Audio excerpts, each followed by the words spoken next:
에집트를 탈출해서 3개월 만에 시내산에 왔습니다. 시내산에 와서 이 시내산에 와서 자기들을 돌아서 생각을 해보니까 자기들의 신분이 탈출자요, 도망자요, 전직 노예요, 영 면목이 안 서는 그런 자기 정체성, 내가 본 내 모습, 아이덴티티 뭐 이런 것을 가지고 있는 거예요. 근데 하나님께서 시내산에다가 딱 모아 놓으시고 모세를 통해서 말씀을 주시는 겁니다. 말씀의 내용이 뭐냐 하면 너희들은 노예도 아니고 도망자도 아니고 하나님이 택한 백성이다. 그러면서 창세기를 통하여 쭉 너희들이 누군가를 설명합니다. 그들이 누군가를 설명하는데 하나님은 천지 만물을 창조하신 분이고 공중의 새와 바다의 육축, 어족 자원을 다 만드신 하나님이신데 이 하나님이 이것을 사람을 위해서 주셨다. 사람을 위해서 주셨고 이 모든 것을 만들어 놓으시고 너무 보시기에 좋았더라 그랬는데 특별히 사람을 만들었을 때는 보시고 심히 좋았더라. 모든 사람을 지으시고 심히 좋았더라. 너무너무 좋아하시고 기뻐하시는데 이들이 아담과 하와로부터 시작해서 하나님 말씀을 거역하고 죄를 지으니까 그에 대한 벌로 이제 에덴 동산에 쫓겨나게 되고 또 노아의 홍수 심판을 맞게 되고 그러면서 계속 멸종해 가는 겁니다. 그렇지만 하나님께서 아브라함이라고 하는 한 족속을 택해서 하나님이 직접 다스리시고 통치하시는 그런 그 하나님 나라의 씨앗들을 만들어 가시는 가정이 창세기라는 겁니다. 아브라함이 자기 힘과 능력으로 아이를 만들 수 없을 때 하나님이 선물로 이삭을 주시고 또 이삭이 기도했더니 야곱과 에서가 쌍태로 잉태되어서 태어나게 하시고 그 다음에 야곱의 아들 가운데 막내 요셉을 통해서 에집트에 들어가고 흉년이 왔을 때 에집트에 피신 갔다가 고센 땅에서 안전하게 보호받으면서 430년을 살다가 너희들이 오늘 드디어 창세기 15장에서 약속했던 하나님이 햇불 언약으로 약속했던 그곳에 가나안 땅으로 아브라함에게 믿음의 조상 아브라함에게 약속했던 그 땅으로 너희들이 지금 들어가기 위해서 여기 시내산까지 와 있다. 석 달에 걸쳐서 너희들이 도망자가 아니고 노예가 아니고 원래 이 가나안 땅에서 여기 유브라테스 강인데 이거 뭐 잘 안 나옵니다. 이게 뭐 오히려 지어지네. 좋은 거 하나 갖다 주세요. 이 모든 땅을 너희에게 주겠다고 하나님이 창세기 15장에 햇불 언약으로 약속하셨어요. 이 약속을 줄 때 이 백성들이 그 아브라함도 눈만 부끔부끔 뜨고 잘 뭔 소린지 잘 이해를 못했습니다. 근데 하나님은 그 시대에 아브라함이 이해할 수 있는 가장 강력한 방법으로 내가 이 약속을 지키겠다고 하는 뭔가를 보여주었습니다. 그게 뭔가 하면은 소위 햇불 언약이라고 창세기 15장에 나오잖아요. 너에게 하늘의 별과 같이 땅의 티끌같이 바다의 모래같이 수많은 후손을 주겠다. 내가 어떻게 그걸 알겠습니까? 그랬더니 동물을 잡아가지고 반으로 쪼개라. 반으로 쪼개가지고 벌려놓고 기다려봐라. 아브라함이 들으니까 그거는 그 당시에 부족 국가의 두목들이 우두머리들이 왕들이 전쟁을 안 하려고 아니면 전쟁을 끝내고 서로 평화 조약을 할 때 그 동물 짐승을 양쪽으로 쪼개가지고 벌려놓고 그 사이를 피가 흐르는데 그 사이를 둘이서 어깨동무하고 지나가는 거예요. 어깨동무하고 지나가면서 만약에 우리 두 사람 중에 누가 이 약속을 어기면 이 짐승들처럼 쪼개지고 피의 저주를 받는 일을 당할 거다. 그런 게 요새는 어떻게 합니까? TV 앞에 앉아서 서로 서명날이 나고 악수하잖아요. 그러면 사인한 그걸로 조약이 체결되고 전쟁도 끝나고 경제 협력도 되고 막 그런 일이 일어나지 않습니까? 근데 그 시대에는 그렇게 조약을 맺었다는 겁니다. 양쪽으로 쪼개놓고 둘이서 어깨동무하고 지나가면 이 언약을 어기는 사람은 이 피의 저주를 받는다. 이런 선언을 하는 거예요. 근데 아브라함에게 그걸 광경을 펼쳐 놓으시고는 하나님이 햇불의 형상으로 나타나셔서 혼자 걸어가셨어요. 아브라함은 꾸벅꾸벅 잠시 졸고 앉아 있는 거예요. 원래 하나님은 우리를 설득하시고 사랑하시느라고 열심히 일하시지만 우리는 졸고 앉아 있는 거예요. 그래서 졸고 있을 때 하나님이 아브라함에게 말씀하셨잖아요. 한상 중에 지중해 큰 대해로부터 큰 강 유브라테스 강까지 너희에게 다 주겠다. 근데 이 땅에 살고 있는 일곱 족속 아말렉 족속 뭐 일곱 족속 기르기스 여부스 뭐 히위 기브온 족속, 블레셋 족속 7족속이 살고 있는데, 이 족속들이 지금 다 멸망시킬 만큼 세월이 되지 않았으니, 제가 끝까지 안 찼으니까 저들이 한 400년 지나면은 제가 머리 끝까지 차올라서 죽여도 할 말이 없을 거다. 죽여도 할 말이 없을 거다. 그때까지 너희들은 저 이방 땅에 가서 400년 동안, 그리고 4대에 걸쳐서 400년 동안 고난을 좀 당하다가 나올 때는 금은 본물을 많이 받아서 나올 거다. 하나님 약속을 주셨습니다. 창세기 15장에 있습니다. 근데 이 약속을 받은 이스라엘 백성들, 특별히 아브라함이 반응이 없는 거예요. 아이고 감사합니다, 감사합니다, 아멘 하고 무슨 예배를 드리고 해야 되는데 아브라함이 안 하고 가만히 있는 거예요. 그러니까 16장 지나서 17장에 넘어가면 하나님이 니도 뭔가 내가 준 언약을 지키겠다고 하는 사인을 해야 될 거 아니냐. 왜 사인을 안 하냐. 사인을 하자. 내가 너희 하나님이 되고 너는 내 백성이 되는 사인, 내 몸에다가 circumcision, 할례를 하자. 할례의 식을 행하면 이 15장이 준 이 약속이 너와 나 사이에 나는 하나님, 너는 내 백성, 이렇게 이제 맺어지는 언약 관계를 맺는 거다. 하나님 혼자 약속했으니까 그 약속을 수납하고 받아들이는 조건으로 이스라엘 백성들이 몸에 할례를 행하는 것입니다. 그래서 몸에 할례를 행한다고 하는 것은 하나님의 언약을 내 일생의 최고의 재산으로 받아들이고 수용하겠다고 하는 의미입니다. 그러니까 그렇게 해서 하나님이 되고 하나님 백성이 된 우리가 에집트에 그 이후로 그 언약 때문에 이 에집트의 고센 땅에 들어가서 15장에 나오는 이 언약, 햇불 언약 때문에, 햇불 언약과 거기에 대해서 사인한 17장의 할례 때문에 맺어진 이 언약 때문에 여기 들어가서 400년 동안 생고생하다가 지금 금은 보물을 들고 홍해를 육지같이 건너서 여기까지 3개월 만에 와 있다는 이야기를 하는 게 창세기입니다. 아멘. 창세기 참 쉽지요. 안 쉽습니까? 반응이 없노. 창세기가 쉬우면 기분 좋다고 소고기 사 먹어야죠. 소고기 사 먹으면 뭐 하겠습니까? 출애굽기도 읽어야죠. 그러니까 출애굽에서 여기까지 왔는데 온 백성들에게 하나님께서 너희는 더 이상 노예도 아니고 도망자도 아니다. 이미 여기 약속의 땅을 너희 것으로 받은 사람들이 이제 그 땅에 들어가서 하나님, 보배로운 하나님의 소유된 백성으로 살아야 되고 제사장 나라로 살아야 되고 거룩한 시민으로, 언약을 지키는 거룩한 하나님 나라 시민으로 살아야 되는데, 너희들이 지켜야 될 약속은 십계명부터 시작해서 출애굽기 20장에서 23장까지 4장이 있는데, 이 언약서를 십계명과 십계명 해설이에요. 사실 십계명과 십계명 해설인 이 20장에서 23장까지의 약속을 지키며 살면 이런 보석 같은 존재, 그 다음에 제사장 나라 시민으로 살 수 있다. 약속을 주셨어요. 근데 이 사람들이 깼잖아요. 금송아지 우상 만들어 가지고. 그래서 모세가 다시 울며불며 내 생명책에 하늘나라에서 책에 내 이름이 지어지더라도 이 백성 용서해 달라고. 그래서 용서를 받습니다. 용서를 받고 40년을 광야에서 또 지내잖아요. 가데스 바네아에서 또 말씀 안 듣다가 불순종하다가, 그리고 들어가기 직전에 모압 광야에서 가데스 바네아는 뭐 요점 요 어디야? 요점 요 되고 그 모압 광야, 이 모압 광야에서 하나님께서 이스라엘 백성들에게 신명기 5장에서 11장에 나오는 언약의 갱신을 허락해 줍니다. 가나안 땅에 들어가던 너희는 이렇게 살아라. 이렇게 살면 이 보배로운 소유, 제사장 나라, 거룩한 시민의 이 정체성을 가지고 살 수 있게 될 것이다. 언약을 주셨습니다. 이 언약을 너희들이 받아들이면 가나안 땅에 들어가서 할 일이 있다. 그 신명기 27장에 보면 가나안 땅에 들어가거든 세겜이라고 하는 곳에서 아브라함이 제일 먼저 요리 올라갔다가 터키 갔다가 요리 내려왔는데, 이 세겜이라고 하는 골짜기의 양쪽에 에발산과 그리심산이 있는데, 거기에서 축복에 대한 말씀이 나오면 그리심산에 서 있는 백성들이 아멘 아멘, 저주에 대한 말씀이 나오면 에발산에 있는 사람들이 아멘 아멘 하고 받아들이라. 신명기 21장에서 명령을 합니다. 그리고 28장에 축복과 저주의 장이 나오죠. 그러고 난 이후에 요수아와 갈렙이 잘 이끌어서 이스라엘 백성들을 이끌고 가나안 땅에 들어가잖아요. 전쟁 땅을 거의 정복했을 때 이스라엘 백성들이 에발산과 그리심산에 모여서 정말 축복과 저주의 메시지를 낭독합니다. 낭독할 때 아멘 아멘 울려 퍼지잖아요. 아멘 아멘 아멘 아멘이 너무 좋은 겁니다.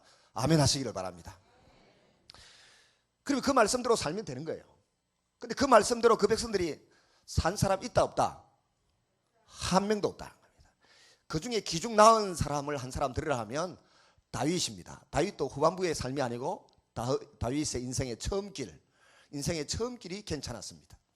그리고 다윗 이후에 그 아들 솔로몬이 엄청난 유산을 받아가지고 살면서 오늘 오전에 낮에 시간에서 이야기했듯이 하나님의 말씀대로 살아라고 아버지가 유언을 남겨주어서 그 유언을 처음에는 받아가지고 두려워 떨면서 기도를 죽으라고 했더니 꿈에 나타났는데도 하나님 꿈속에서도 내게 백성들을 잘 재판할 수 있는, 분별할 수 있는 듣는 마음을 주십시오, 분별을 주십시오, 우리말로 지혜를 주세요라고 기도했더니 하나님이 기도 한 번 잘했다고 거의 엄청난 복을, 장수의 복, 부귀공명의 복을 주었지 않습니까?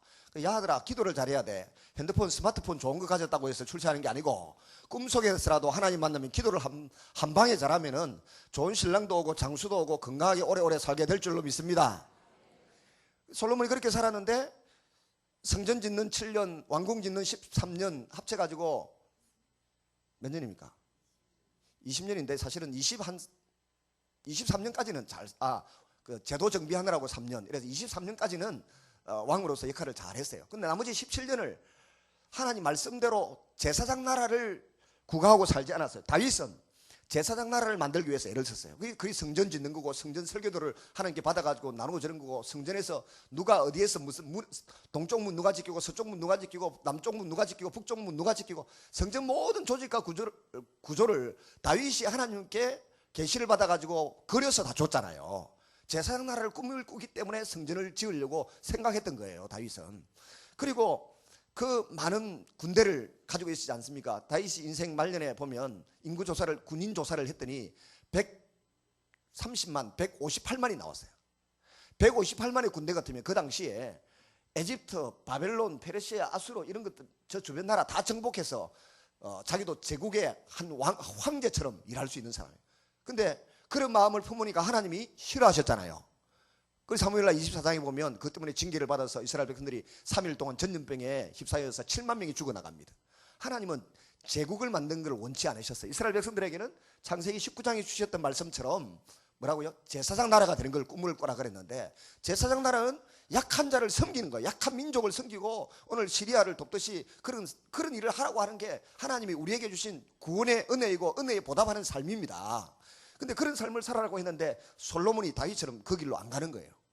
그러니까 솔로몬 시대의 마지막에 와서 하나님께서 솔로몬이 그 성을 건축 사업을 많이 했는데 국토 건설부 장관쯤 해당되는 그 여로보암이라고 하는 어느 홀로 된 미망인의 아들, 뭐 우리말로 가부의 아들, 이 아들 여로보암을 임금으로 세우겠다고 하나님이 아히야라고 하는 선지자를 통해서 예언의 말씀을 줍니다. 이 정보를 전해 들은 솔로몬이 머리가 확 돌죠. 머리가 돌면서 그거 죽이겠다고 덤벼듭니다. 그걸 그렇게 할 때가 아니고, 나에게 대적이 생기고 나에게 원수가 생기고 내 땅을 누가 뺏어가려고 하면 엎드려야죠. 하나님, 내가 뭘 잘못했습니까? 묻고 하나님 용서해 주세요 라고 매달리면 주님이 살려줄 텐데, 회개하면 은혜를 베풀어 줄 텐데, 그렇게 하지 않고 오히려 사울이 다윗 죽이려고 했듯이 솔로몬도 여로보암 죽이려고, 여로보암 지가 왕 되려고 한 게 아니잖아요. 가만히 있는 사람을 하나님이 세우겠다고 했으니까 내가 뭘 잘못했는지 돌아보면 되는데 그렇게 안 하는 겁니다. 그러니까 하나님이 또 몇 놈을 더 세우는 겁니다. 에돔의 하닷이라고 하는 아이, 그 다음에 소바왕 르손이라고 하는 사람이 저 유프라테 강에 원래 사람들 도망가가지고 아람, 지금의 시리아의 다메섹에 가서 르신이라고 하는 사람이 거기에 왕이 돼서 또 나라를 빼가는 겁니다. 빼앗아가는 겁니다. 다윗이 만들어놨던 거를. 땅에 줄어들면 내가 뭘 잘못했는지 알아야 돼. 오늘도 아모스 4장 낮에 읽어보셨죠? 아모스 4장을 보니까 너희 가운데 비가 안 오고 너희 가운데 무슨 소득이 줄어들고 뭐 우한질고가 찾아오거든. 그게 하나님이 내게로 돌아오라고 하는 사인으로 받아들이면 되는데, 하나님이 내게로 돌아오라고 하는 사인으로 받아들이지 않고 자꾸 남을 원망하는 거예요. 남 탓하고 남 원망하고 남에게 분노하고 남에게 책임을 전가하고, 그러니까 문제가 된다. 아모스의 선지자를 통해서 북쪽 이스라엘 백성들에게 주셨던 경고잖아요. 이해를 그렇게 했는데 그렇게 하지 않고 자꾸 사람을 상대해 싸우려고 하는 거예요. 우리 목회자들은, 목사님도 그렇습니다만은 저도 어려서부터 훈련을 받기를 우리 어른 목사님이나 사모님들이 하더라고. 누가 애를 먹이면 하나님이 저 사람 통해서 나를 애를 먹이는 모양이다, 기도하라고 하는 모양이다, 겸손하라고 하는 모양이다 싶어서 하나님 앞에 엎드리죠. 그 사람 상대가 싸우지 않고. 근데 성도님들 가운데 그렇게 못하는 사람들이 많이 있어. 맨날 처가집 타령하고 맨날 뭐 시집 타령하고 시랜드인가 시월드 싫다고 막 해가지고 결국 그것 때문에 자기가 병들고 아픈 거예요. 그렇게 하지 말아라는 겁니다. 그래서 하나님이 아히야를 통해 가지고 솔로몬 때 나라가 이제 벌써 반으로 쪼개질 것을 이야기되는데, 하나님이 아히야 선지자를 통해서 그 여로보암, 아까 우리 본문에 읽었죠, 여로보암 임금 될 사람한테 약속을 주지 않아요. 아히야가 어느 날 그 12장에 나옵니다. 12장 열왕기상 12장 36절 이하에 나오는데, 아히야라는 선지자가 새 옷을 입고 딱 그 여로보암 국토 건설부 장관한테 가가지고 옷을 조각조각 12조각으로 나눕니다. 그리고 10조각을 너에게 주면서 10지파 이게 왕이 네가 될 거다. 그리고 나머지 뭐 유다 지파하고 베냐민 지파는 남쪽 유다로 이렇게 남을 거다. 뭐 그런 말씀을 전해줍니다. 전해주고 난 이후에 결정적인 말을 해요. 하나님은 모든 사람에게 어떤 형편, 어떤 장소, 어떤 일을 당했을 때 이렇게 처신하라고 지침을 주셨어요. 그 지침을 받으면 인생 성공인데, 그 지침을 무시하고 누구한테 뭐 좀 듣고 조언 좀 듣고 자기 깨로 이기적인 욕망을 가지고 계획을 세우고 나가면 그게 패망의 지름길이에요. 하나님이 아히야에게 북쪽 이스라엘의 10개 지파를 맡기면서 네가 이렇게 하면 인생 성공이다 하고 말씀을 주셨어요. 그게 어디 나옵니까? 열왕기상 11장 38절에 나옵니다. 37절 38절 같이 읽겠습니다. 시작. 내가 너를 취하리니 너는 내 마음에 원하는 대로 다스려 이스라엘 위에 왕이 되되, 내가 만일 내가 명령한 모든 일에 순종하고 내 길로 행하며 내 눈에 합당한 일을 하며 내 종 다윗이 행함같이 내 율례와 명령을 지키면 내가 너와 함께해서 내가 다윗을 위하여 세운 것 같이 너를 위하여 견고한 집을 세우고 이스라엘을 내게 주리라. 내가 이로 말미암아 다윗의 자손을 괴롭게 할 것이나 영원히 하지는 아니하리라 하셨느니라. 하나님이 나라를 이제 유다와 이렇게 남쪽 예루살렘에서 이 유다 지파와 베냐민 지파로 남쪽 유다를 두고, 나머지 사실은 이 전체가 이제 북쪽 이스라엘이에요. 그러니까 10개 지파 대 2개 지파니까 나누셈 하면 어떻게 됩니까? 5분의 1이잖아요. 5대 1로 이거는 약하고 이거는 센 겁니다. 사실은 10대 1 정도로 세고 약한 거. 베냐민 지파는 존재가 너무 미약하니까. 베냐민 지파가 왜 존재가 미약합니까? 기브아에서 어느 레위인의 첩을 갖다가 강간해서 죽였잖아요. 윤간을 해서. 사사기에 보면, 사사기 말기에. 그래서 그 레위인이 열받아가지고, 레위인 열받으면 무섭습니다. 목사님들 열받으면 무섭습니다. 이판사판이라. 그래 안 되도록 해야 돼. 이 레위인이 자기 부인의 시체를, 첩의 시체를 12토막 내가지고 10지파에 보냈잖아요. 그래서 모든 지파가 다 모여가지고 전쟁, 군대를 동원해가지고 베냐민 지파하고 전쟁하는데 몇 명 남았습니까? 베냐민 지파가. 알면 500원 주는데 600명이 남았어요. 600명. 부인감도 없어. 아하고 어른이고 다 죽여버리고 600명이 남았어요.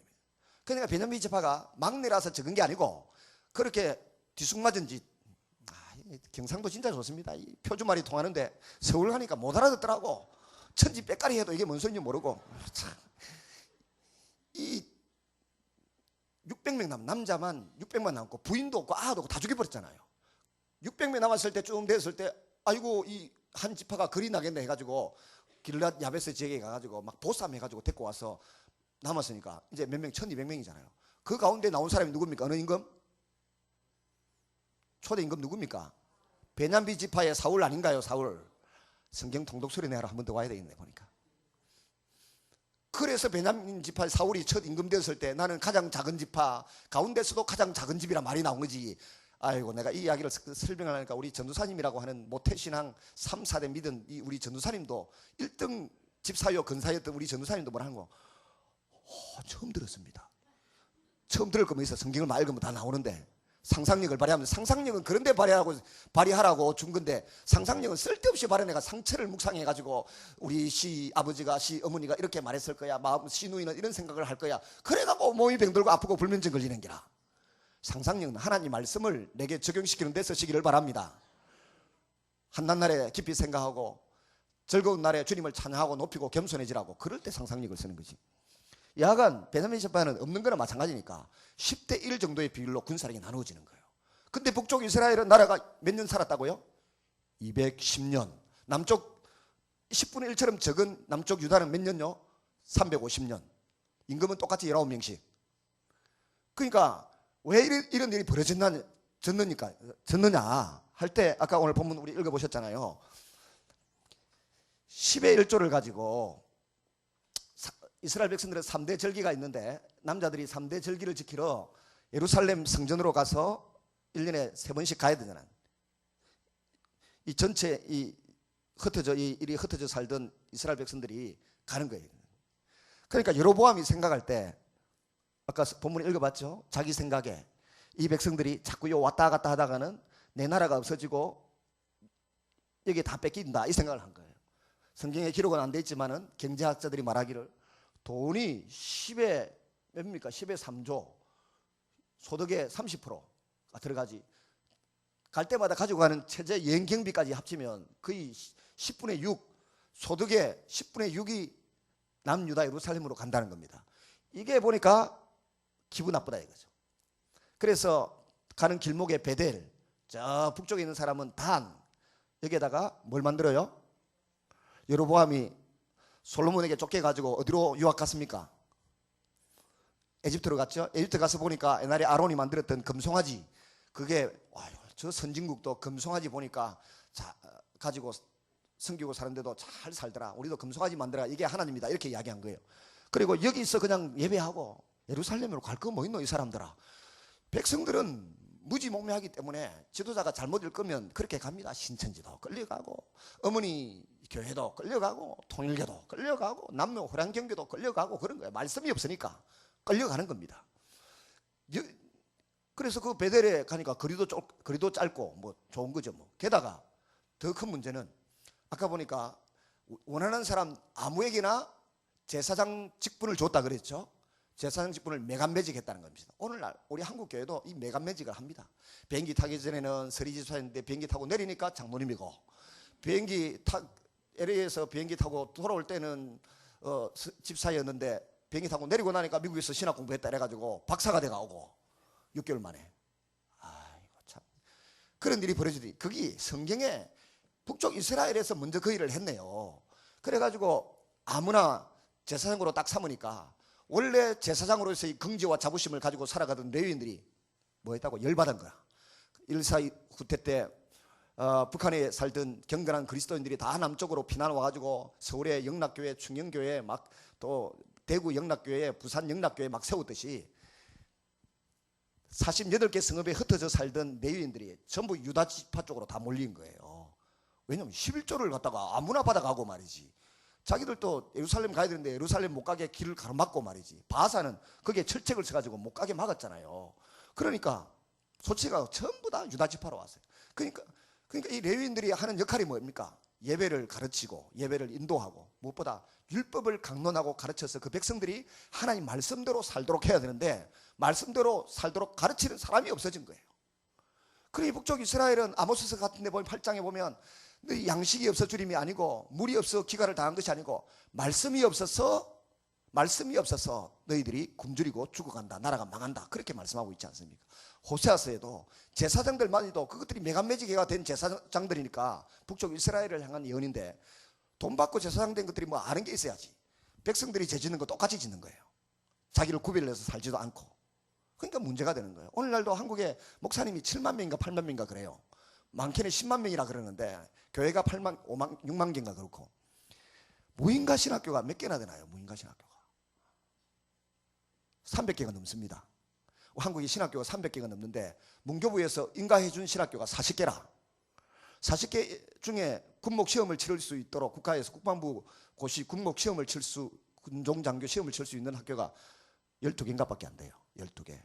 고신대학, 총신대학, 장신대학, 감신대학 해가지고 뭐 침례대학, 침례신학, 그다음 순복음 늦게 들어왔고 11개밖에 안 돼요. 그 11개 대에서 정예 선발된 군목들이 있고 대학 1학년 시험 쳐가지고 영예에 합격을 해가지고 군목 대위로 보무도 당당하게 퇴직한 사람이 있지 않습니까?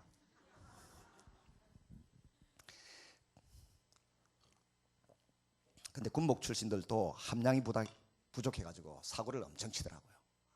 부정교회 목사님도 합동측이지만 군목 출신이거든요. 저는 멀리서 보던 선배인데 약간 그래도 좀 반대하는 사람들이 있어요. 근데도 제대로 신학교에서 정예 멤버들이 시험을 쳐서 합격하고 국방부 고시 합격을 해서 군복하고 장교훈련 받고 나온 데도 보면 쪼잔하고 뭐 아는 것도 없고 머리는 좋아가고 학교 공부는 잘해서도 성경을 공부를 안 해가 성경을 모르고 급한 아닙니까? 사람 심도 모르고 장로님들 심도 모르고 막 맨날 다투고 싸우고, 장로님들한테는 양보만 하면 장로님들이 아 우리 목사님 이쁘다 해가 더 잘해주는데 붙어가지고 장로님 생각이 맞는겨? 신학교 공부한 우리 생각이 맞지? 그러면서 다투어가지고 교회 분란 일어나고 그러잖아요. 그런데 무인가 신학교가 몇 개? 260개 되잖아요. 무인가 신학교가 쓸데없는 거. 그래서 나온 사람들이 얼마나 교회를 시끄럽게 하고 힘들게 합니까? 혹시 또 무인가 신학교 나온 사람이 앉아가지고 저놈 저거 일하는가 싶어서 그만할란다. 말씀이 없으니까 그렇게 되는 거예요. 그 성경을 여러분 여기까지 오니까 이제 북쪽 이스라엘이 이해가 되죠? 이해가 될 게 뭐 있노? 이해가 안 되니까 가만히 있네. 솔로몬 임금이 끝나고 르호보암이 BC 931년에 르호보암이 임금이 되고 리얼담이 영이라 그랬죠. 여로보암이 또 북쪽 이스라엘 임금이 되는 겁니다. 931년에. 그래가지고 북쪽 이스라엘은 722년에 망하니까 210년 정도. 남쪽 유다는 586년에 망하니까 148년인가? 그렇죠. 150년 정도. 그 다음에 120년에 3명의 왕이 있으니까 다 합치면 왕정 몇 년입니까? 500년이죠. 왕정 500년의 역사를 제가 간단하게 요약합니다. 그래가지고 북쪽 이스라엘은 벌써 보세요. 이거 만들고 메간매직 해가지고 48개 성읍에 있던 레위인들이 베냐민과 유다 지파 쪽으로 다 몰리고 나니까 말씀 가르칠 사람이 없는 거예요.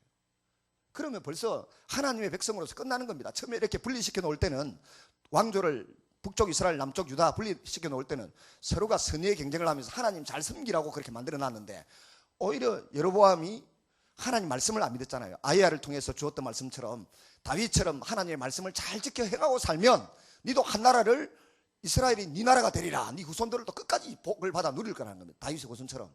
근데 그 생각을 안 하고 아까 오늘 읽어보면 뭐라고요? 내 생각에 이 백성들이 유다로 다 가버릴까 걱정되노라. 지 생각이지 망구. 지 생각은 어디 가서 배웠습니까? 에집트에 유학하면서 봤던 군사, 경제, 정치, 역사 이런 거 보니까 다 그리 되더라. 이 상식을 가지고 베델과 단에 금송아지 우상 만들었잖아요. 그래서 내 생각이 하나님 말씀에서부터 온 생각인지 아니면 어디서 보고 들은 생각인지 잘 구분하기 위해서 성경을 많이 읽어야 돼요. 만약에 아이야를 통해 주셨던 그 말씀을 여로보암이 받아들였다고 하면 그죠? 레위인들을 존중하고 레위인 중에 말씀을 잘 가르치는 사람들을 존중해 불러다가 부흥해하고 그래가지고 더 왕권이 튼튼해지고 자자손손 대대로 다윗에게 언약을 줘서 왕위가 다윗의 후손을 통해 영원히 이어지던 것처럼 본인에게도 이어질 텐데 말씀은 제쳐놓고 자기 생각을 하는 거예요. 에집트의 유학 경험, 그 다음에 돈에 대한 욕심, 또 백성들이 지 것도 아니고 하나님의 약물인데 잠시 맡겨놓았을 뿐인데 내 거다, 내 소유로 삼겠다 그래가지고 망하는 거예요. 어려움을 겪는 것입니다. 여러분, 그래서 하나님이 이제는 열왕기나 역대기를 딱 정리하면서 뭐라고 하는가 하면 두 부류로 나눕니다. 하나는 느바세 아들 여로보암의 길로 갔더라. 그게 뭐예요? 금송아지 우상 섬기고 성전에 가서 예배 못 드리도록 하고 말씀을 무시하고 메간매직 일 삼았던 이 여로보암의 길로 갔더라. 그러면 그건 망한 길이라. 북쪽 이스라엘의 210년간 19명의 임금은 전부 여로보암의 길로 갔더라 되어 있어요. 그런데 남쪽 유다는 보면 몇몇 임금이 다윗의 처음 길로 갔더라. 하나님을 두려워하며 섬겼더라. 선지자가 도와줄 때는 하나님을 찾았으나 선지자가 죽고 난 이후에는 하나님을 떠났더라. 뭐 그래요. 하나님을 잘 섬겼던 사람은 아사 임금, 여호사밧 임금, 히스기야 임금, 요시야 임금 뭐 4명 됩니다. 그런 사람들은 하나님 앞에 제대로 살았지만 나머지는 제대로 살지를 않았어요. 그러니까 하나님이 남쪽 유다에도 괜찮은 임금이 별로 없었지만 그래도 대부분 뭐 칼로 죽고 구테타로 죽은 사람은 몇 명 안 되잖아요. 4명인가 밖에 안 되고 북쪽 이스라엘은 모조리 왕조가 바뀔 때마다 그냥 그렇게 해서 망하는 겁니다. 말씀이 없으니까 하나님의 말씀에 대한 존중하는 마음이 없으니까 그렇게 해서 망하는 거예요. 망하는데 일조를 한 사람이 누굽니까? 처음에 일조를 한 사람은 아사라고 하는 임금입니다. 남쪽에 아사라고 하는 임금. 아사 이래가지고 아사하고 싸움을 했는데 히브리어로 바라고 하는 말은 주로 아들이란 말입니다.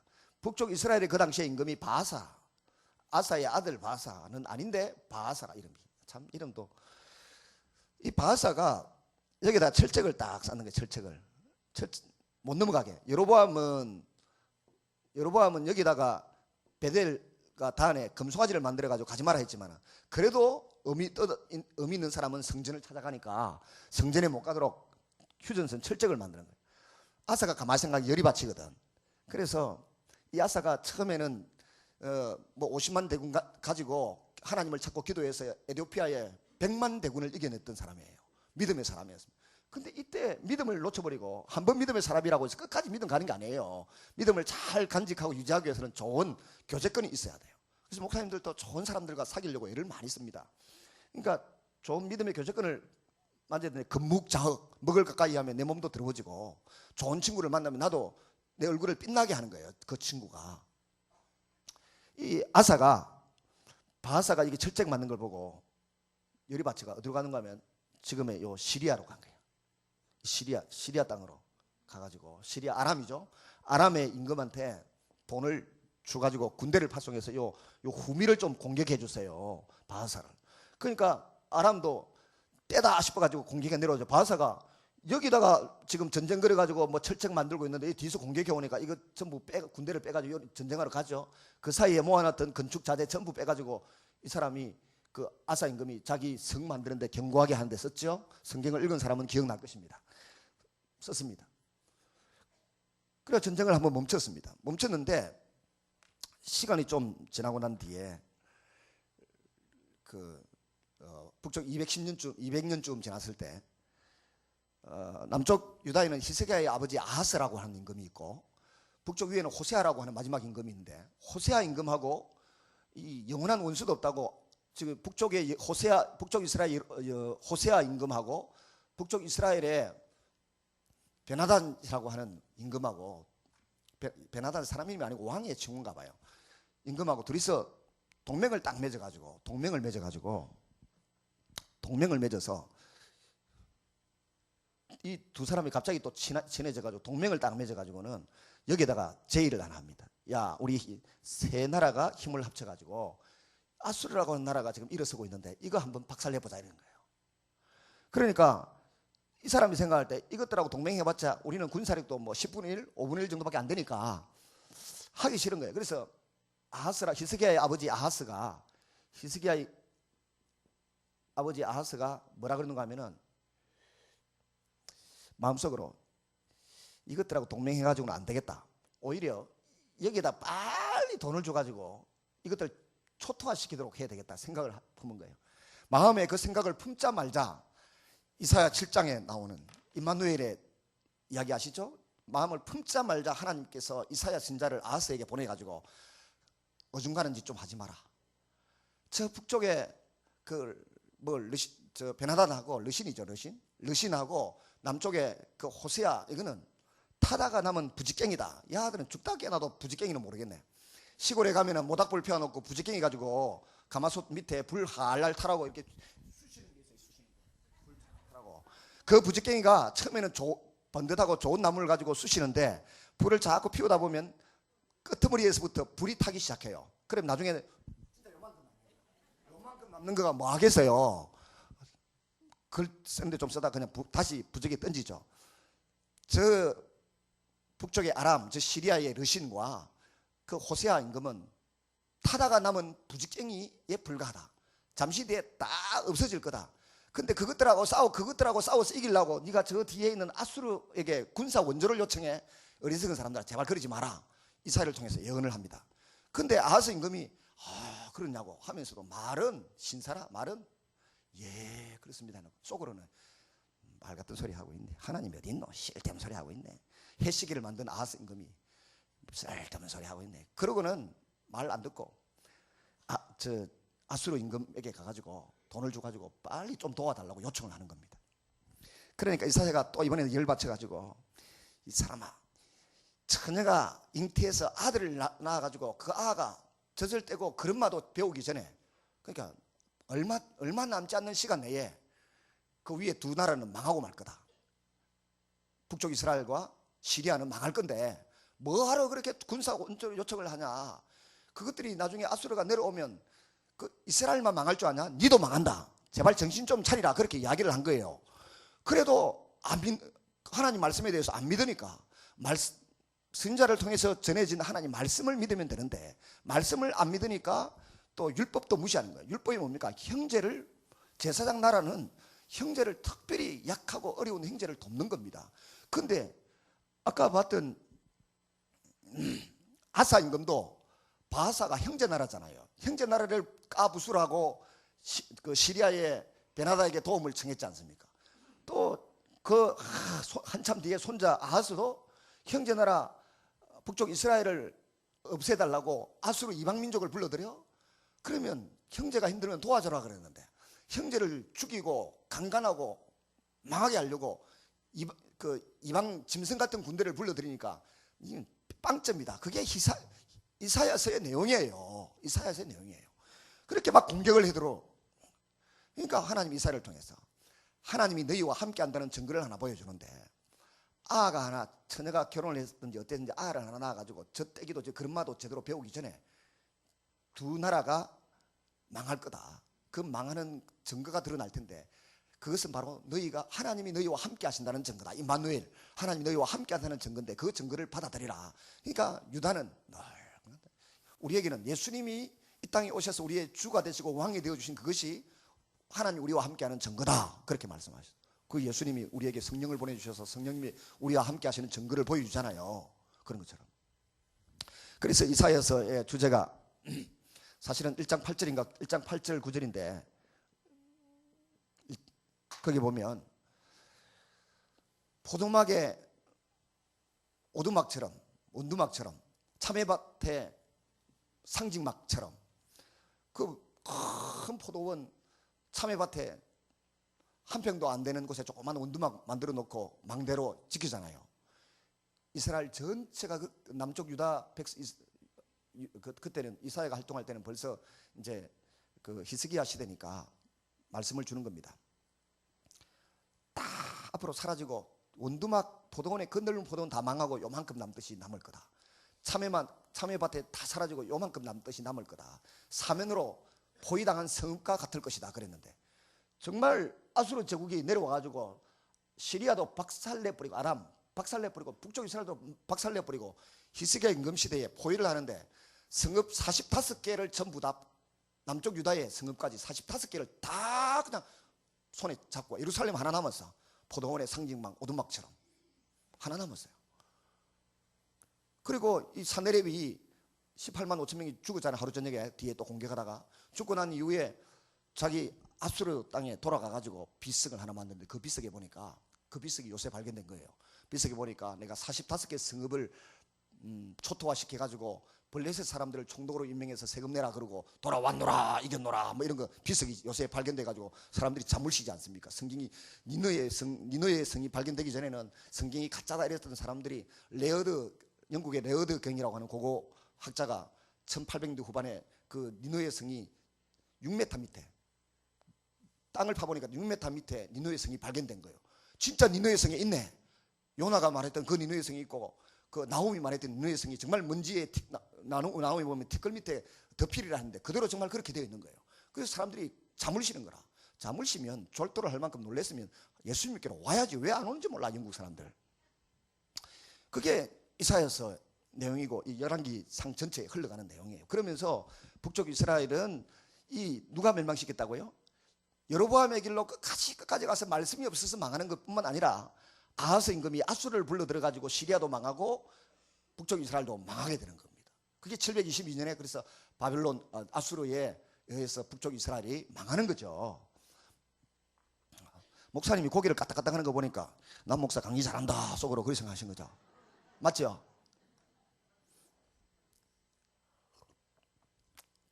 자 해보니까 은혜 받는 말씀은 새벽마다 목사님에게 많이 듣고 또 목사님들에게 많이 듣기 때문에 그것도 중요하지만 성경 전체를 정확하게 신구약을 정확하게 알아야 돼요. 그래가지고 아멘 하신 분은 복을 엄청 받으시고 말씀에 도통하시기 바랍니다.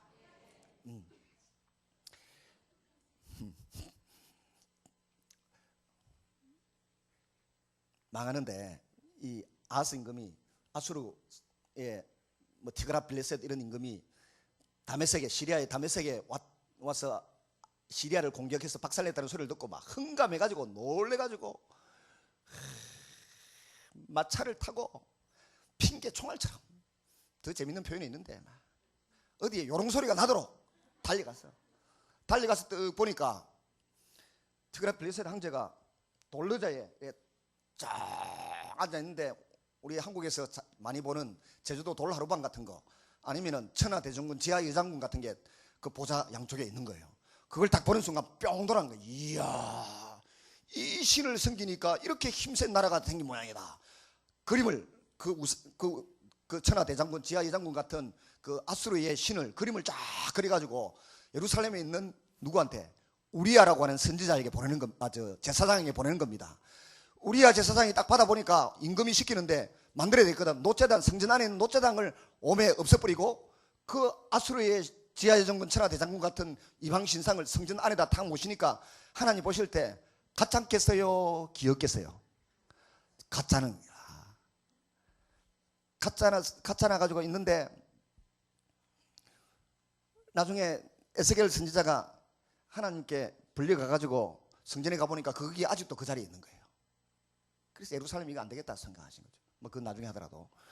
하여튼 그래가지고 북쪽 이스라엘은 아사 임금 때 바사, 그 다음에 아하스 임금 때 호세아 임금과 아람의 르신을 아수르를 통해서 초토화시켜버리고 만 것입니다. 망합니다. 210년 만에 끝나는 거예요. 그리고 남쪽 유다가 망하는 거는 더 재밌잖아요. 넘나라가 망하는 게 뭐 재미있어가 될 일은 아니다마는, 히스기야 임금이 우리가 참 조심해야 될 게, 저는 성경을 보면서 흠칫흠칫 놀랍니다. 히스기야 임금이 기도해가지고 이사야 선지자와 함께 기도해서 18만 5천 명의 사내립 군대를 이겼지 않습니까? 그리고 난 이후에 병이 들었습니다. 병이 들어서 막 죽어야 되는데, 이 인간이 뭐 하러 살겠다고 맨백에서 쫙 울며 부르짖고 기도를 하니까 하나님이, 그래, 네 통곡 소리를 들었고 네 기도를 들었다. 내가 15년 동안 생명을 연장해 준다 그랬잖아요. 빨리 죽여야 될 사람이 있어.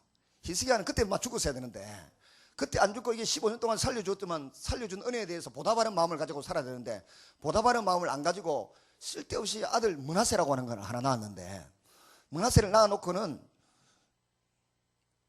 또 병들었다가 고침받았다는 소문이 온 고대 근동 바벨론 지역까지 소문이 나서 전해진 거예요. 전해지니까 바벨론의 황제가, 야, 저 히스기야가 죽다가 살았다고 하는데 사신을 한번 보내보자.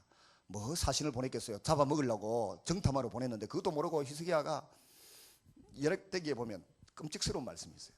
하나님이 히스기야를 잠시 떠나시고 이 사람이 하나님을 신뢰하는지 아니하는지 한번 시험해보자 하고 하나님이 잠시 보호막 울타리를 그어버렸어요.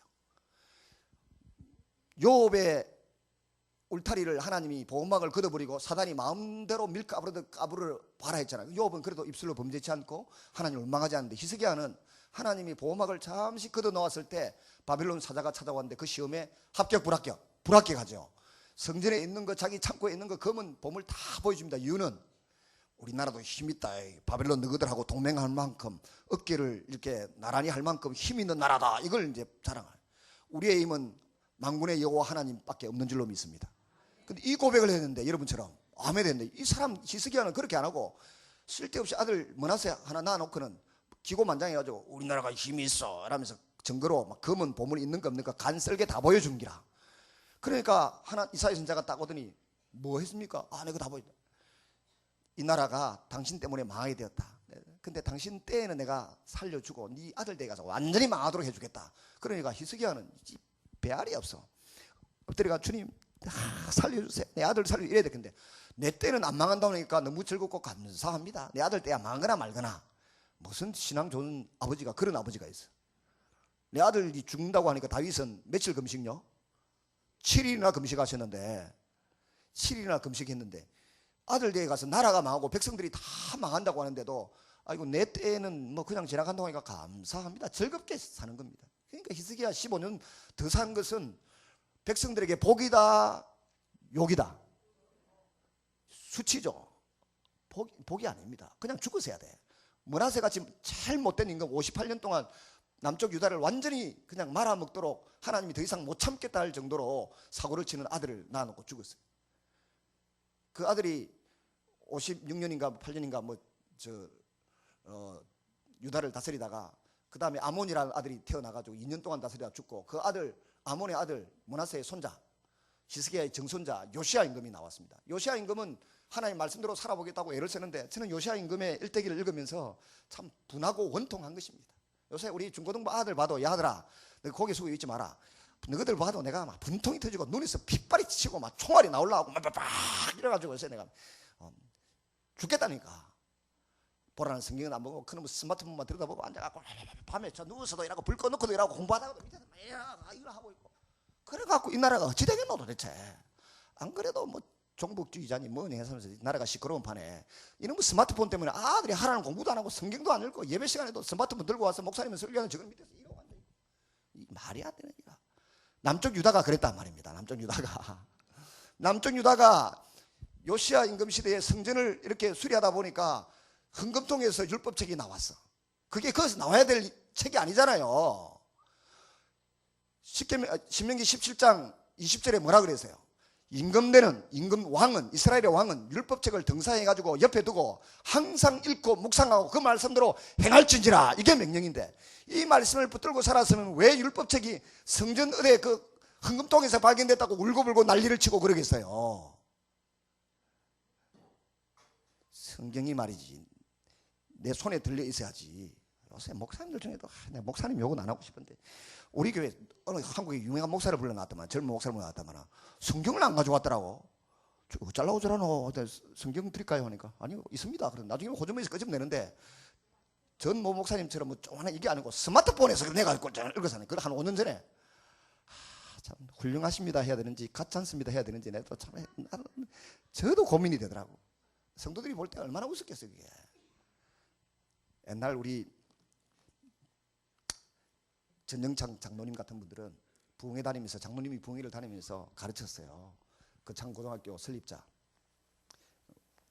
가슴에, 성경을 가슴에 이렇게 품고 이렇게 교회를 다니라 그랬는데, 요새도 이래 다녀야 될 거 아닙니까? 뭐 예수 믿는 사람들이 요새 기죽고 꿀릴 게 있다고 가방 속에 뭐라더라, 뭐 아급백, 요새 똥 루이베 똥하고 뭐 MCM 뭐 이런 가방에 내가 숨가 가지고 다니는, 숨가 가지고 목사님이고 장로님이고 딱 이래 다녀야지. 이렇게가 저처럼 건들건들하고 이렇게라도 못하고 다니면 이렇게라도 들고 이래 딸래딸래 다녀야지. 성경이 그 뭐야, 성경입니다. 이 성경 좋습니다 하고 펴주보면 막 읽었거든. 막 여기저기 줄 꺼놓고 글 써놔놓고 막 읽은 티가 줄줄이 나잖아요. 이게 자랑인데, 이걸 왜 똥 가방에다 넣어가지고 이 귀한, 보석보다 귀한 말씀을 똥 가방에다 넣어가지고 다니냐고.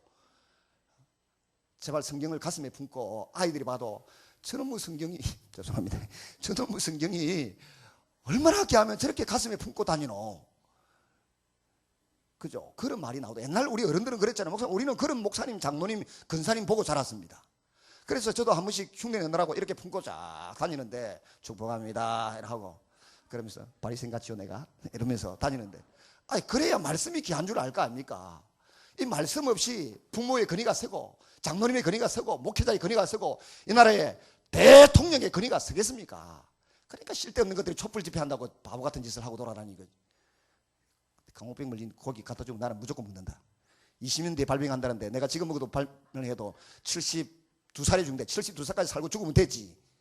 강호병 고기 먹고 뭐하라고 촛불 집회를 하고 있어. 성경을 모르니까. 성경이 근위에 순종하라고. 나우생 옆으로 좀 갈까요? 여러분, 근위라고 하는 게 뭡니까? 신뢰할 만한 위치, 신뢰할 만한 분이라는 소리입니다. 나라에는 대통령을 근위자로 세웠고, 가정에는 어미를 근위자로 세웠어요. 교회는 목회자와 장로님들을, 그 리더십 가진 분들을 근위자로 세웠어요.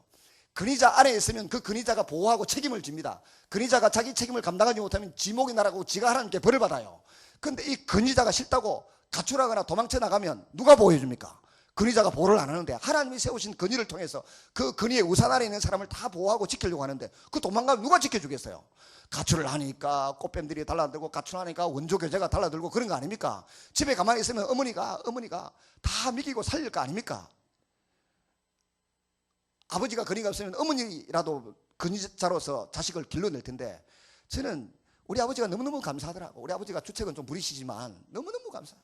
우리 친구 목사님들 중에 내가 실명도 될 수 있는데요, 진창설 목사, 신강교회, 창원의 그 김인호 목사, 다 공부 잘하고 똑똑한 사람들인데, 아버지는 사업에 실패하거나 알코올 중독이 돼가지고 맨날 어머니 장작으로 쭉 패기나 하고 돈 1원도 벌어온 걸 본 적이 없대. 초등학교밖에 안 나온 자기 형님, 그 공부 잘하고 똑똑한 형님을 돈 벌어오라고 쫓아내보고 그런 아버지인데도 자기 형님이 예수 믿고 나더니, 일령도교회 출신이라 예수 믿고 나더니 그 아버지한테 그렇게 호도를 잘한다는 거야. 아버지한테 얻어맞고 초등학교도 못 나와, 초등학교밖에 졸업 못했던 사람. 어머니가 정말 눈물로 기도하면서 시장 바구니에 뭐 팔아가지고 다 키운 거예요. 한국의 어머니들에게 우리 박수 칩시다. 어머니는 뭐, 아버지는 그래도 또 어머니는 아들이 알아주네. 아버지는 아무리 잘해줘도 우리 딸내미 셋부터 시작해가지고 모여 앉으면 저거들끼리 히히득거리지. 아버지는 오면 막 시실 피한다 하면 안아보자 그러면 징그럽다 그러고, 아버지는 한 영도 대접도 받지 못하고 막 아내들한테 10번 잘해도 한마디 버럭 소리만 지르면 그때부터는 막 토끼 눈 뜨고 원수같이 쳐다보고, 그 쓸쓸한 인생길을 그래도 회사 가서 눈치 봐가면서 술상무 해가면서 돈 벌어가지고 교회 바치고 자식들 생일 챙겨주고 학비 챙겨주고 해도 아버지는 안 알아줘. 이것들이 전부 정신만 들면은 엄마한테 가서 달라붙어가지고 사고치고, 아버지는 그냥 뒷방 늙은이 취급하고. 그럼에도 불구하고 살아있는 우리 아버지들이 얼마나 고마워. 야, 너희들 중고등학생들 박수 쳐, 아버지한테. 맞죠? 하다가 옆으로 가 일하고 있나 지금? 여러분, 그 요시야 임금 시대에 그 근위 있는 하나님 말씀을 가지고 살아야 될 왕들이, 이미 보니까 요시야 임금 시대까지 다윗도 유월절 안 지키고 히스기야 임금 때까지 유월절 반쪽으로 지킨 사람은 히스기야 임금밖에 없어. 요시야 임금 때 와서 처음으로 유월절 지켜요. 율법책에 보면 이스라엘 백성들이 들어가서 3대 절기, 특히 유월절을 해마다 지키라 했는데 지킨 인간이 없는 거예요. 그러니까 하나님이 뭐라고? 너희가 너희 힘으로는 율법을 보관도 못하고 지키지도 못하고 하니까 지킬 수 있는 능력을 주겠다. 그 능력이 뭐라고 해요? 새 언약이라고. 예레미야 31장 30절에 34절, 에스겔서 12장에도 나오고 36장 27절 26절 27절에 내가 새 영을 너희에게 주어서 나의 규례를 나의 율례를 지켜 행하게 하리라 예언하셨고, 예수님이 오셔서 십자가에 죽으시고 난 후에 보혜사 성령을 너희에게 보내주겠다. 그 성령이 와서 말씀이 너희 머릿속에 떠오르도록 해주겠고 모든 것을 가르쳐 주겠고, 또 성령님이 오셔서 예수님이 어떤 분인지 증가하리라. 요한복음 15장 26절, 그 다음에 요한복음 16장 7절 8절 죄에 대하여 의에 대하여 심판에 대하여 책망하리라 말씀하셨고, 16장에 계속 뒤에 이어나가는데 보면 뭐라고 그러는가 하면 내 그 성령님이 오셔서 그가 내 것을 너희에게 전하리라. 진리를 전하겠다고. 그리고 성령님이 오셔서 로마서 8장 26절 27절에 보니까 기도 제목 하나 제대로 못 정하는 인생들아, 성령이 말할 수 없는 탄식으로 너희를 위하여 중보기도 하리라. 성령이 기도하고 계시니까 그냥 턱 넘어지거든 가만히 있으라고. 성령님이 고치시는데 뻗대고 뒤로 물러서기는 왜 물러서요? 하나님이 고쳐주시겠다는데. 오늘 우리 근사님은 그러더라고. 이 내 종양 내 하수체 뭐 호르몬 수술했는데 첫날 저녁에 기도받고 훅 넘어 있는데 이게 마비되어 있던 모든 게 다 풀리고 다 나아버린 거예요. 그래서 밥을 산지 몰라도 오늘 저녁에 밥을 맛있는 걸 사주시더라. 여러분, 그렇게 그 말씀을 지킬 수 있도록 예수님이 성령님을 우리에게 구약에 약속하신 대로 보내주신 것입니다. 요엘서에 나오는 대로 말이지, 맨날 뭐 자녀들은 환상을 볼 것이고 젊은이들은 예언할 것이고 늙은이들은 꿈을 꾸리라.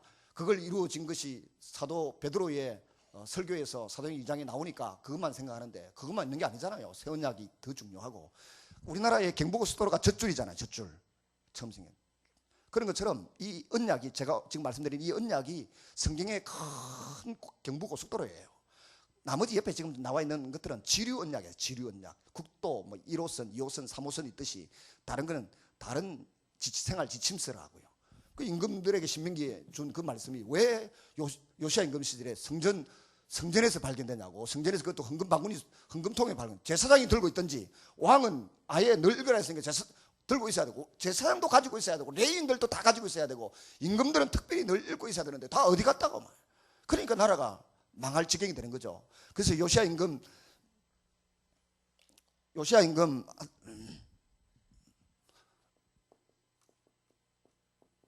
그 다음에 여호 그 다음에 김긴시, 이걸 여호야긴 시드기야 임금, 요시야 임금의 아들입니다. 1번, 2번, 3번 이 다 아들이. 이거는 요시야 임금의 동생입니다. 동생. 이때 시드기야 임금 때에 11년 만에 이 임금이 11년, 이 임금이 11년, 이 임금이 3년, 아니 석 달? 이 임금이 아마 석 달 만에 다 망합니다. 망하는데 요시야 임금 때 아무리 잘 하려고 해도 안 되는 거예요. 이미 요시야 임금의 할아버지 므낫세 때, 정조 할아버지 히스기야 때 나라 망한다 했고, 므낫세 때 더 이상 못 봐주겠다고 하나님이 결정을 하신 거예요. 왜 더 이상 못 봐주겠다고 하는 생각이 들었나요? 율법이 없으니까, 말씀을 놓쳐버렸으니까 막 아들을 불태워 죽이는 제사를 이방 모압 족속들처럼 같이 드리기 시작하고 뭐 우상을 섬기는 짓을 막 하게 되는 겁니다. 그래서 여호야김 임금인가요? 예, 여호야김 임금 때 BC 605년에 북쪽 이스라엘은 BC 722년에 망했습니다. BC 722년에 망했는데 605년에 다니엘과 그 세 친구들이 바벨론의 포로로 끌려갑니다. 이 걸어가는 길이 약 3개월에서 4개월 걸리는 길입니다. 새 포성에 묶여서 직선거리로 못 가고 위로 갔다가 이렇게 내려가야 되는데, 그거를 3일 돌아올 때 보면, 느헤미야 때 돌아올 때 보면은 3일 모자라는 넉 달이 걸리더라고. 1400km가 넘는 길을 걸어서 포로로 끌려가는 거예요. 포로로 끌려가는데 놀랍게도 다니엘의 머릿속에는 하나님 율법이 암송되고 있었어요. 다니엘의 머릿속에는. 그러니까 말씀을 머릿속에 암송하고 있는 사람은 사는 거예요, 다니엘은. 근데 다른 임금들이나 그족들은 말씀을 놓쳐버린 겁니다. 두루마리를 갖고 갔다는 학자도 있는데, 두루마리 성경을 어떻게 가슴에 품고 가? 머릿속에 암송하고. 지금도 유대인 랍비 3명만 동원하면 창세기부터 말라기까지 토시 하나 안 틀리고 다 외운다고 이야기하지 않습니까? 유대인 랍비가.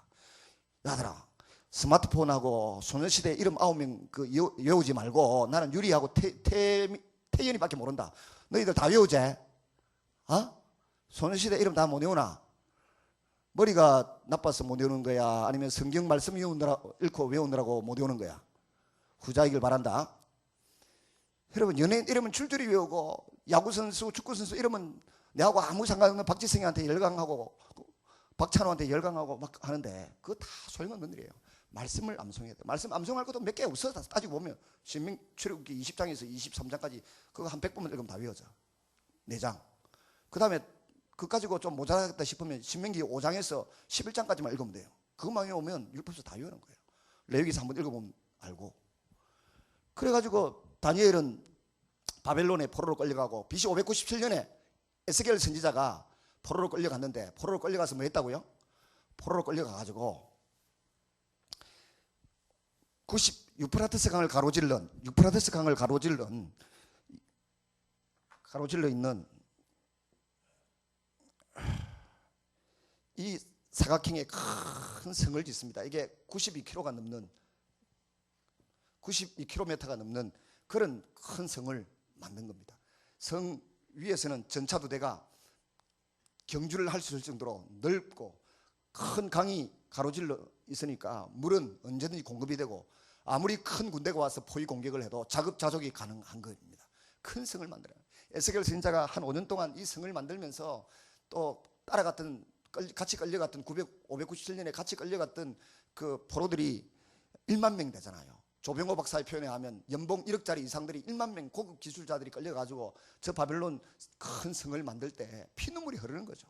이걸 튼튼하게 만들어 놓을수록 어떻게 된다고? 튼튼하게 만들어 놓을수록 조국 유다가 자기를 구출을 하러 와도 허사다는 겁니다. 튼튼하게 만들수록 골치 아프냐. 집회를 워낙 많이 다니니까 여기서 했는지 안 했는지 생각이 안 나네 갑자기.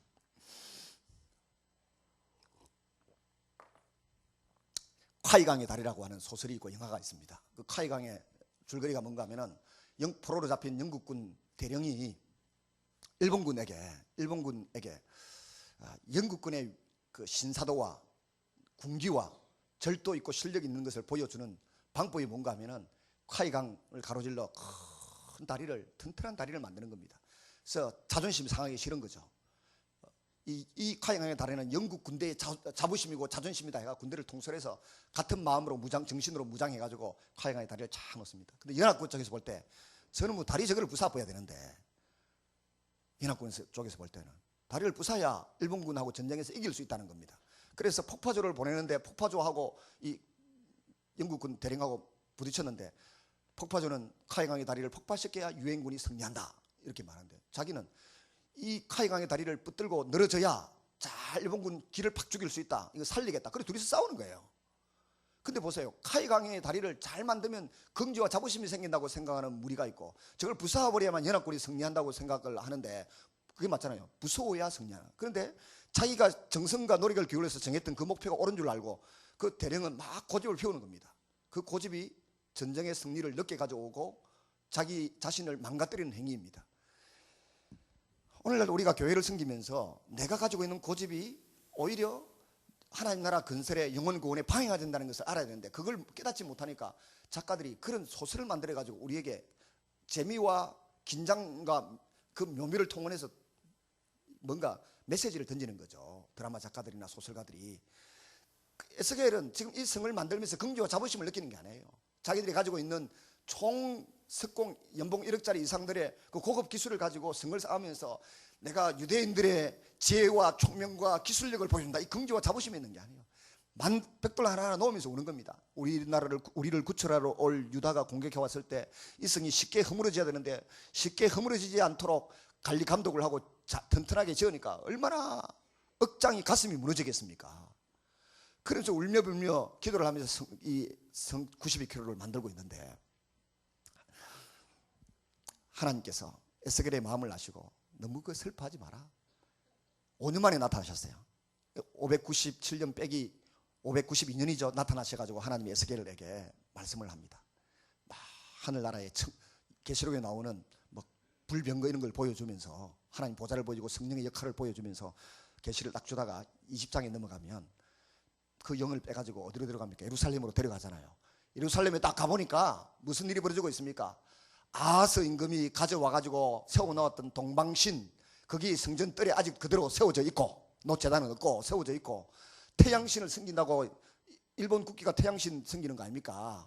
그러면 나라는 망하긴 망해야 되는데 물속에 깔아앉으면 손해인 것 같고, 하여튼 그런 태양신을 섬기는 게 있고, 동방의 신, 그 아수르에서 가져온 그 신상을 그대로 섬기는 게 있고, 하나님 말씀은 없고 남색하고 우상 숭배하고 엉망이니까 하나님 에스겔에 보여주는 게 성전부터 내가 살육을 단행하고 제사장부터 죽이겠다는 것입니다. 그러니까 이 제사장들이, 레위인들이 얼마나 중요해요. 그래서 레위인들, 오늘날은 뭐 레위인은 아니지만 레위인의 정신을 가지고 비슷한 일을, 말씀을 가르치고 백성들을 위해 기도하는 이 목회자가, 신학생들이, 부교육자들이, 담임 목사님이 얼마나 중요합니까? 그래서 기도해 줘야 되지, 잘 보이려고 기도하는 게 아니고. 기도를 많이, 우리에게 말씀을 잘 가르쳐 줘야 되는데 그 말씀을 잘 배울 수 있는 기회, 잘 가르칠 수 있는 능력을 갖도록 기도를 많이 하고 후원을 해줘야 돼요. 그래가지고 성전부터 초토화시키고 그 다음에 군인들, 왕들 다 초토화시키겠다고 하나님 미리 보여주잖아요. 586년이 다가오기 전에 미리 보여주시면서 한 가지 약속을 합니다. 예레미야 선지자에게 주었던 새 언약처럼 36장에 넘어가면 36장부터 약속을 주는데, 너희가 총 한번 쏘지 않고 군사작전 회의 한번 안 하고 군자금 모집하지 않아도 예루살렘으로 돌아가도록 해주겠다. 그 다음 너희 죄를 하나님이 주도권을 가지고 맑음으로 씻어 정하게 해주겠다. 세 번째는 새 영을 너희에게 주고 굳은 마음 대신 부드러운 마음, 옥토와 같은 마음을 너희에게 주겠다. 네 번째는 너희에게 성령을 주어서 하나님의 율례와 규례와 법들을 지켜 행하도록 해주겠다. 그러면 31절에 보니까 너희들이 그 스스로 죄악을 믿게 보고 율법에 비추어서 죄인이라는 걸 깨닫고 스스로 가정이 여기고 믿게 보면서 회개하도록 만들어주겠다. 이런, 그리고 짓지 않는 집, 심지 않는 가수원에 먹고 마시고 살 수 있도록 만들어주겠다. 물질의 복도 약속하고 있어요. 이렇게 약속했지만 36장 37절에 이렇게 약속했을지라도 그럼에도 불구하고 너희가 이렇게 이루어주기를 기도해야 할지니라. 그래서 특별 새벽기도 하는 거잖아요. 그 말씀이 우리에게 이루어지라고. 성령이 오셔서 굳은 마음 대신 부드러운 마음을 달라고. 성령이 오셔서 우리 자녀들이, 믿지 않는 사람들이 자기 죄를 깨닫게 해달라고. 성령이 오셔서 하나님 약속하신 대로 우리도 좀 복을 받아 먹고 살면서 남에게 나누어주고 제사장 역할을 감당할 수 있도록 섬길 수 있는 힘을 달라고, 지식의 힘, 감성의 힘, 마음의 힘, 물질의 힘이 있게 해달라고 모여서 특별 새벽기도 하는 줄로 믿습니다. 그런 목적으로 하나님이 말씀을 주신 거예요. 근데 예레미야 선지자는 그때에 편지를 써서 보냅니다. 시드기야 임금, 요시야 임금 이때 편지를 써서 보내면서 뭐라는가 하면은 너희들이 에스겔서 예레미야서 29장 4절에서 14절에 보면 그 바빌론 포로로 끌려간 데서 그냥 돌아오지 말고, 돌아올 거라고 자꾸 쓸데없는 소리 믿지, 2년 만에 돌아온다는 그런 소리 믿지 말고 거기서 열심히 놓고 채소밭을 가꾸고 번성하고 그 성이 평안하도록, 바벨론이 전쟁 없이 평안하도록 열심히 기도해라. 그렇게 살아라고 한 거예요.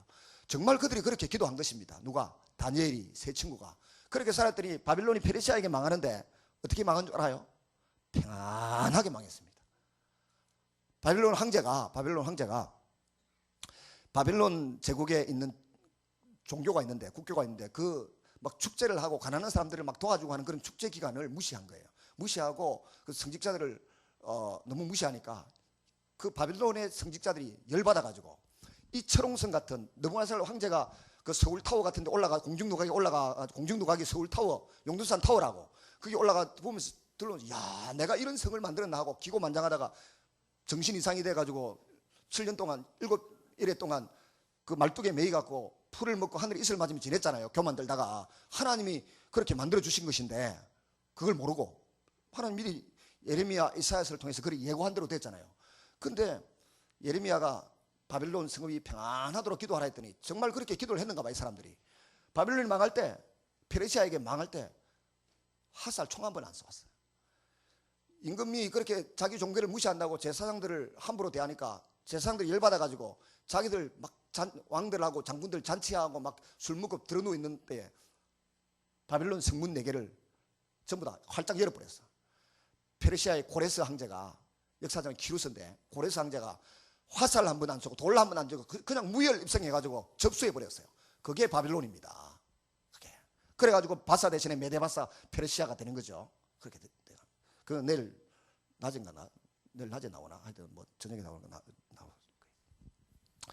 그러니 이스라엘 백성들이 보세요. 북쪽 이스라엘로 그러니까 시내산에서 너희가 이렇게 하면 산다 지침을 줬잖아요.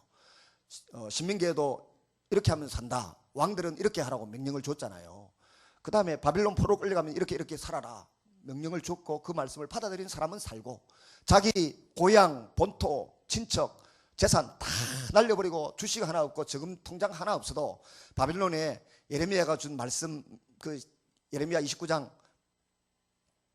4절에서 14절에 나온 말씀대로 그렇게 기도하며 바빌론 땅에 살았던 다니엘과 그 세 친구, 이런 사람은 임금이 8명이 바뀌고 그 코가 3번 바뀌는 동안도 살아남아서 최고의 통치자 역할을 합니다.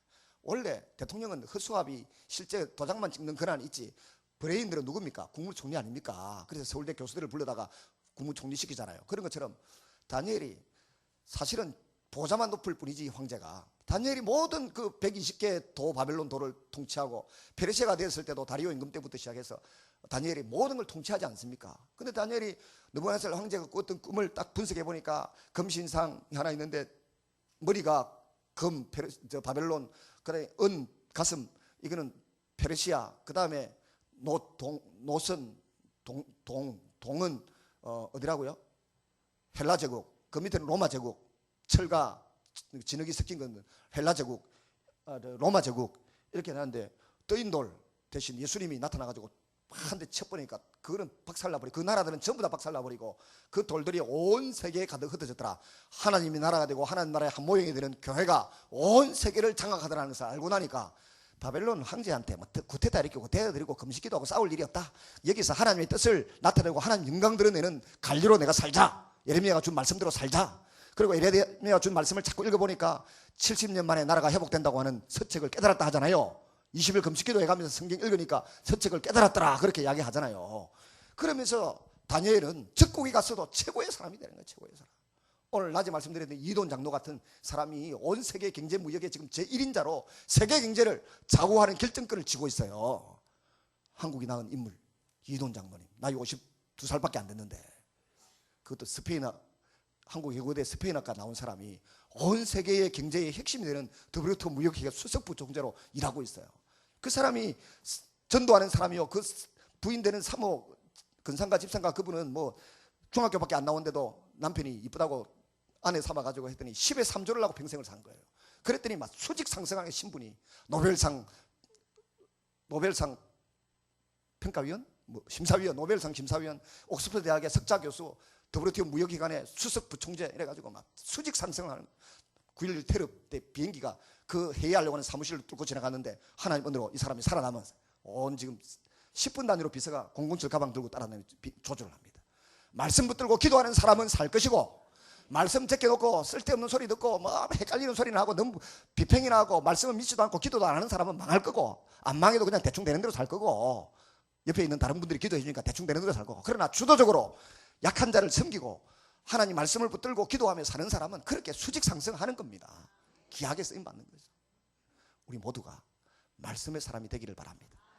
이 시대도 하나님께서 우리에게 말씀을 주셨습니다. 예수님이 뭐라고요? 내가 너희에게 새 계명을 너희에게 주노니 너희가 서로 사랑하라. 내가 너희를 사랑한 같이 너희도 서로 사랑하라. 그리하면 세상 모든 사람이 너희가 내 제자인 줄 알리라. 그랬다. 그 은혜가 우리에게 있어요. 그래서 우리 말씀의 사람이 되어야 되는데, 말씀의 사람이 되는 방법이 뭐냐? 성경만 읽어가지고 냅다 지식으로 알고 있는 것은 말씀의 사람이 아닙니다. 말씀에 대한 지식이 많지. 그러나 성령님이 함께 하셔서 순간순간 상황 때마다 하나님 말씀이 떠오르도록 해주시는 그 사람이 성령의 사람이고 말씀의 사람이에요. 제가 지난번에 왔을 때 몇 가지 예를 들어 어떻게 말씀에 사로잡히는가를 말씀드렸는데요. 그거 하고 마치고 합니다. 여러분, 제가 결혼을 했는데 아내가 이쁘긴 한데 그 소가지가 영 남편을 귀하게 여길 줄 모르더라고. 원래 이쁘면 인물값을 해요. 그래서 우리 총각들은 나 이쁜 거 찾지 말고 기도를 열심히 하는가, 마음이 착한가, 그런 걸 봐야 돼. 밥 먹을 때 숟가락을 먼저 탁 깎아주고 옆에 사람 물도 따라주고 하는지, 갖다 주기를 새침하게 기다리고 이쁜 폼하고 있는 것들은 나중에 밥도 잘 안 해주고 아만 놓고 나면 막 입덧 한다고 막 그냥 남편 굶기고 그런다. 그러니까 약간 5,000평이고 퉁퉁해도 딱 앉으면 행제님 숟가락 여기 있습니다, 젓가락 여기 있습니다, 물 여기 있습니다 따라주고 막 야당법석을 띄고 애교지는 그런 부인 처녀가 이쁜 줄 알아라. 결혼할 때 한번 보자 다음에. 그래. 제 아내가 처음에 보니까 아내 된 자들아 남편에게 복종하기를 교회가 주께 복종하면 안 하더라고. 열을 딱 받았는데 저녁에 철학기도 하러 갔더니 하나님이 말씀을 딱 떠오르게 하시면서, 그때 등록금도 없고 해서 기도한다고 앉아 있었더니 한참 기도를 하는데 마음에 오늘 등록금 갖다 준다 하더니 진짜 누가 이웃교회 여전도사님이 교회에서 주는 등록금 절반하고 모자라는 돈 25만 원을 들고 왔더라고. 아침에 전화를 온다 하더라고. 아이고 왔구나 싶으면, 정말 저는 의리의 사나이기 때문에 그 여전도사님이 외동딸을 데리고 있었는데 외동딸 중매도 서고 외동딸 또 남편이 선교사로 나가 지금까지 제가 돕고 있어요. 한 번 은혜를 입었으면 끝까지 가야지. 두 번을 그렇게 돈을 가지고 왔더라고. 기도 응답으로 줬지만은 하나님이 보내주셨지만 그분을 통해서 왔으니까 마음에. 그러니까 근데 그때 기도를 하고 있는데 하나님이 성경 구절을 하나 떠오르게 하시는데, 남편 된 자들아 아내 사랑하기를 주께서 교회를 사랑하심 같이 사랑하라 이러더라고.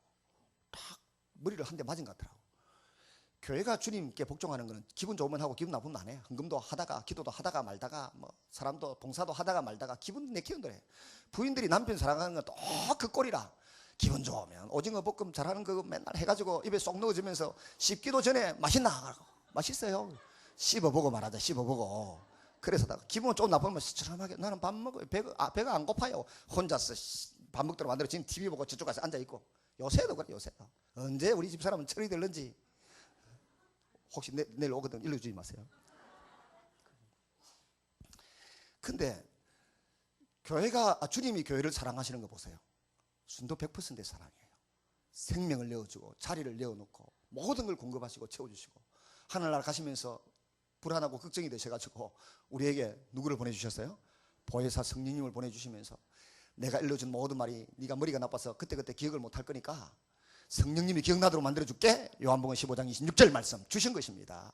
성령이 와야만 죄를 깨닫고 거듭나게 된다고 요한복음 3장에 니고데모에게 말씀하셨지 않습니까? 성령님의 처음 역할은 예수 믿고 거듭나고 천국을 보게 하는 거예요. 이게 제일 중요한, 이게 최고의 기적이에요.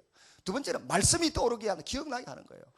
성령님이 그 말씀을 기억나게 하는데 어쩌겠습니까? 제가 가서 여보 미안하다, 밥상은 내가 엎어붙지만 미안하다, 한 번 용서해 주라. 각서 쓰고 4번이나 썼다가 각서 쓰고요. 그 다음에 참 좋다. 그렇게 몇 개월 되지도 않는데 8월달에 왔었는데 그거 벌써 잊어버렸으니까 약간 쓰고 그래 살다 보니까 이거 남편 되신 분들 뭐 여기 저보다 다 고수겠지만은 부인들은 간하고 썰개가 없더라고. 그냥 가가지고 부엌에 일하고 있을 때 뒤에 가서 좀 더듬으면서 간지를 끓이고 더듬으면서 뭐 아이고 뭐 내가 좀 그랬다 이가 뭐 배운 게 이밖에 없는데 어쩌겠노 용서해 주라 이러면 그냥 눈 녹듯이 아침 햇살에 이슬 녹듯이 그 분노와 미움이 살짝 다 사라져.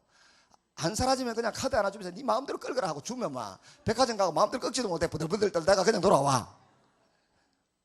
그리고 살다 보니까 지금 30년 가까이 살았습니다. 우리 결혼을 빨리 했거든. 우리 집사람 23, 대학 졸업하자마자 간호사 1년밖에 안 했어. 기도하고 살지 뭐 돈 벌어 오면 뭐 하겠노. 그만두라 해요. 그만두고. 그러니까 한 목사님이 진짜 우리 요 부목사님들도 계십니다만 어중간한 부목사님들 전도사님들은 부인 병원 학교에 학원에 취직시켜가지고 그게 인생 망하는 길입니다. 지는 길이라. 하나님의 자녀는, 하나님의 일꾼들은 그냥 기도하고 말씀 보고 살아야 돼. 근데 한 20년 동안 하나님 별을 없게 만드시고 집도 절도 또 저런 있으면 안 되지 내한테. 그렇게 살도록 하시는데 20년 다 지나고 나니까 하나님이 막 미국도 미국 내 처음 가자마자 돈 벌어왔네. 그 교회가 미국 교회에 부흥회를 했는데 $2,000인가 250만 원인가 주더라고. 미국 처음 가자마자 돈 벌어온 사람은 아마 그렇게 많지 않을걸요. 그 형님 뭐 잘 살더라고. 그래서 주지도 않고 막 낼름 받아가지고 가져와가지고 그냥 잘 썼습니다. 그 연소득을 막 하나님 얼마나 주시는지. 만약 제 아내가 간호사 생활을 하면서 돈 벌어오고 집 사고 그랬으면 제가 기도한다고 그렇게 몇 시간씩 앉아있고 성경의 달인이 되려고 쭉 하고 애를 쓰고 내가 성경 배우러 다니면서 그랬어요. 개같이 배워가지고 정성같이 가르치고 살 거다 이러면서 다녔는데 요새 그렇게 되고 있습니다. 그렇게 해서 말씀이 또 오르게 하더라. 말씀이 또 올라서 부부간에 화목하면서 잘 살겠네. 요새 와서는 더 은혜가 되는 게 잠언서에 보면 아내를 사랑하는 것이 자기 몸을 사랑하는 것인지라 그러더라. 우리 아버지가 어머니 암으로 돌아가시기 직전에 보니까 인사불성이라 공황 상태라. 젊었을 때는 반찬이 어쩐지 어머니 구박도 많이 하고 하더니 아버지가 그냥 어머니 돌아가시니까 정신을 못 차리더라고. 요새 우리 옆에 은퇴 직전에 있는 목사님 계신데 사모님이 고생을 많이, 목사님은 그 마일리지가 100만 마일이 넘어요. 비행기 값으로 10억 이상을 지출할 정도로 온 세계를 다니면서 부흥회를 하고 다니셨어요. 그런데 사모님이 2살 많으신데 눈이 침침하게 가고 하니까 소경이 돼버렸어. 손잡고 다니는 거야. 기저귀 갈아 끼치고. 그러니까 한 살이라도 덜 먹은 저도 좀 늦게 시작했는데 아내 사랑하는 것을 제대로 못했어요. 45 안 되신 분들은 지금부터 마누라한테 지는 게 복인 줄로 믿으시기를 바랍니다. 이게 봤자 남는 것도 없고 밥 반찬만 맛만 없어지니까 아예 지는 게 나아. 막 기고만장하고 바지가 내려갔니 머리가 흐트러졌니 뭐 어쩌니 잔소리 사도 막 한 귀로 듣고 한 귀로 흘러가면서 막 대충 순종하다가 살려고 오면 이 여자들은 간과 썰기가 없기 때문에 전 남편한테 뭔가 막 모든 걸 다 내어주면서 복을 남편에게 다 주는 기라. 근데 그걸 모르고 무엇이 내 생각이 옳다고 부부싸움을 해놔놓으면 뒤끝이 영 안 좋습니다. 아이고 우리 그분도 감리교회 그 감독님도 보니까 사는 게 아니라 죽겠더라고 진짜 우리가. 그래 어디 가지도 못하고 내가 아침에 설교하면서 자기 교회에서 감독님 보니까 부인한테 잘하긴 잘해야 되겠습니다. 저렇게 안 되려고 하면 지금부터 알아서 기고 넙죽 황제처럼 모시고 황후처럼 모시고 살아야 되겠습니다. 이랬더니 다 아멘 하더라고요. 여성 동정들은 왜 아멘을 안 합니까? 정말 그래서 잠언서에 나오는 말씀을 고난 중에 제가 이해한 거예요. 아내를 사랑하는 것이 자기를 사랑하는 것이니라. 우리 아버지는 어머니 돌아가시고 난 이후에 딱 4개월 만에 재혼하겠다더라고. 그것도 나이도 내보다 몇 살 많지도 않은 누나빨도 안 되는 여자를 데리고 살겠다 그러더라고. 동생이 막 성질나가 가버리고 나는 동생이 저러는데 되겠습니까? 이러고 와버렸는데 계속해서 전화를 해대면서 유산에 손해가 없도록 하겠다고 저거 막 이래서 샀는데 열받치 돼 진짜. 우리 집사람의 시월드가 진짜 피곤하게 하더만. 그래서 토요일 금요일 저녁에 전화를 다 받았는데 막 연대 막 올라오고 막 갑상선이 아프고 막 뜨끈뜨끈하고 막 열이 나고 막 머리가 어지럽고 해서 내 심장 기도에 못 간다. 막 너가 해라, 너끼리 해라 하고 잡았어. 토요일 11시쯤 눈을 딱 뜨는데 하나님이 신명기 5장에 나오는 5계명, 10계명, 5계명을 딱 생각나게 하시는데 성령님이 생각나게 하시는 거죠. 내 부모를 공경하라. 그리하면 내가 땅이 살되고 장수하리라. 이 말씀이 생각이 나는 거예요. 그 부모 공경을 어떻게 해야 되는 거고 생각할 때 어머니는 천당 가셨고 아버지가 원하시는 대로 해드리는 게 부모 공경인 것 같아요. 자식들이 한 주에 한 번씩 돌아가면서 가서 반찬 해드리고 밥 할 수 있도록 다 해놓고 와도 편하지 않는 거예요. 식은 밥 먹어야 되고 외롭고 쓸쓸하고. 그 아버지를 생각하니까 그전에 내 상식으로는 1년은 지나고 기일은 지나고 재혼하고 내가 3번까지는 시켜드릴 테니까 하세요 아버지 준비하고 계세요 했는데 그때 아버지가 75살이라. 근데 시켜드린다고 했는데도 아버지가 4개월 만에 벼락같이 들고 나오리라는 내 꿈에도 생각을 못했어. 그래도 어째요? 해야지. 그래서 통합측에 그 신인교회 다니는데 목사님 모시고 주례하고 일식집 하나 만들어 놓았어요. 제가 내려가겠습니다. 동생들 다 불러서 가겠습니다. 불렀더니 남동생은 오지도 안 하고 제수씨 와가지고 그 아줌매한테 왜 그 나이에 재혼하실 생각을 했습니까? 혼자 살면 외롭고 덩어리가 건져도 걸려줄 만큼 자꾸만 거짓말만 해. 돈 보고 와놔놓고는. 아버지가 별로 있지도 않은 돈을 있다고 막 엄청 수십억 40억 있다고 큰소리 쳐놓으니까 진짜 눈치봐 가지고 온 거라. 그리고 제가 막 기도를 하고 대충 주례사 비슷한 걸 좀 하고 아버지 재혼식에 제가 주례를 받습니다. 그래가지고 오직 내 부모를 공경하라 그 말씀 때문에 그까지도 봐주겠는데 아버지 밥을 탁 뜨니까 거기에다가 그 아줌매가 김치를 어르신 이 김치가 맛이 있어요. 도다리 탁 뜨다가 이게 맛이 있어요. 이 해가 진짜 맛있는데 드셔보세요. 나는 우리 엄마는 한 번도 그러는 거 본 적이 없어. 맨날 밥상 머리 할아버지 앉아 계시고 아버지 앉아 계시고 옆에 장손이라고 제가 밥상 받고 상 하나 받아가지고 돌아다니면서 문데 할머니하고 동생들은 밥상 위에 밥이 올라가져 있는데 개똥도 없는 빼대는 집안도 아닌데 말이지. 어머니는 밥상 밑에 놔놓고 혼자 반찬 맛없다고 투덜거리는 아버지 그 투정을 받아가면서 울면서 눈물에 밥을 말아서 드시더라고. 그게 내가 어려서 봤는데 어리니까 아마 철은 없지 성질은 난 아버지한테 대들지 못하지. 자식은 엄마 편이라 대들지는 못하겠고 막 울면서 저도 밥을 먹고 들어봐서 중학교 3학년 때부터 자취 나가지고 고등학교 유학 가가지고 막 그 꼴을 안 보고 살았거든. 저 아버지 사랑하고 존경합니다. 잘못이 하면 안 돼. 부모를 저주하는 자는 돌로 맞아 죽어야 된다. 근데 레위기 21장 15절에 봤죠? 17절 봤죠? 어제 오늘 안 낮에 그렇습니다. 정말 그렇습니다. 부모님에게 오늘 새벽에 봤죠. 그랬는데 이 아줌매는 그러고 있는 게라. 참 속이 쓰리고 아프더만은 한 6개월 좀 지나서 내가 우리 감독님한테 감독님은 어머니가 3분이었어요. 어머니 7살 때 돌아가시고 그 다음에 또 계모가 왔는데 양자로 보내봐가지고 큰아버지 집에 와서 큰 어머니로 모시고 평생을 사셨어요. 그러니까 계모 7살 때 친모 돌아가시고 계모 몇 년 하고 살다가 큰아버지 집에 양자로 와서 사셨으니까 어머니가 셋이었잖아요. 제가 6개월 만에 감독님 이제 어머니라고 불러드려야 되겠죠 하니까 그래야지. 본인이 쉽지. 그게 쉽나? 나이 차이도 몇 살 안 나는데 그래도 어쩌겠습니까? 부모를 공경하라 했으니까 아버지가 기분 좋도록 해드리려고 또 눈치도 없는 제가 가가지고 기도도 안 해보고 아버지 저 동네 마당에 좀 갑시다. 동생님도 나온나? 모시고 나가고 데리고 나가가지고 6개월 동안 살았는데 이제 엄마라고 불러야 안 되겠습니까? 어머니라고 불러드려야 되겠죠 하니까 아니다 좀 기다려봐라. 이상한 소리가 들린다 하더니 이 여자가 말이지 술을 먹고 집에 와서 깽판도 쥐고 돈 1억이나 5천만 원 받아가지고 구인사로 들어갔기라는 등 온 소문이 고현바닥에 그저도 시내 그 고현바닥에 소문이 났다는 거예요. 그래서 지금 부르지 마라 이라는 거예요. 그래서 제가 아줌이 하지. 그랬는데 일주일 지나니까 전화 와가지고 그 여자 내보냈다 이러더라고. 그래서 이제 벌써 1년 지났으니까 이제 한 해 넘겼으니까 아버지를 장가를 보내드려야 되겠는데 장가 가시죠 하니까 그 여자 와서 6개월 만에 갔는데 동네 사람 보기에 얼굴 부끄러워서 장가 가겠나 좀 기다려봐라. 여자가 셋이 있다 해서 했더니 빨리 안 데리고 오는 기라. 셋인데 그중에 한 사람 내보다 3살 많아. 3살 많아. 빚 다 갚고 그 여자는 오겠다는, 그 말은 빚 갚아주면 오겠다는 소리잖아요. 아버지는 그걸 알면서 모른 척하고 그 여자는 빚 다 갖고 온단다. 그러니까 뭐 좀 안 되겠지 이라고, 뭐 장승포에 누가 있고 또 뭐 어디에 뭐 오비에 누가 있고 뭐 이래서 하더라고. 참네. 야, 근데 또 10월 달에 그 김해안대교회 부흥회를 갔어요. 부흥회 하다가 말고 제가 이 이야기를 하면서 부모를 공경해야 되는데, 우리 아버지가 장가를 가긴 가야 되겠는데 근사님들 중에 홀로 되시거나 혼자 살기가 외로우신 분 손 들어보세요 했더니 몇 명이 손이 올라갈까 말까 부끄러워서 아니라서 했더니 누가가 목사님한테 이야기한 거예요.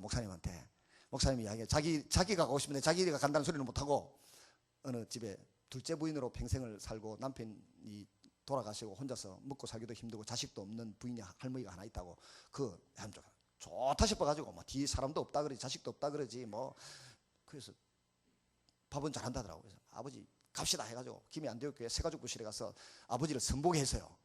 아버지 딱 처음 표정을 보니까 영 표정이 떫은 감이 심은 표정이라.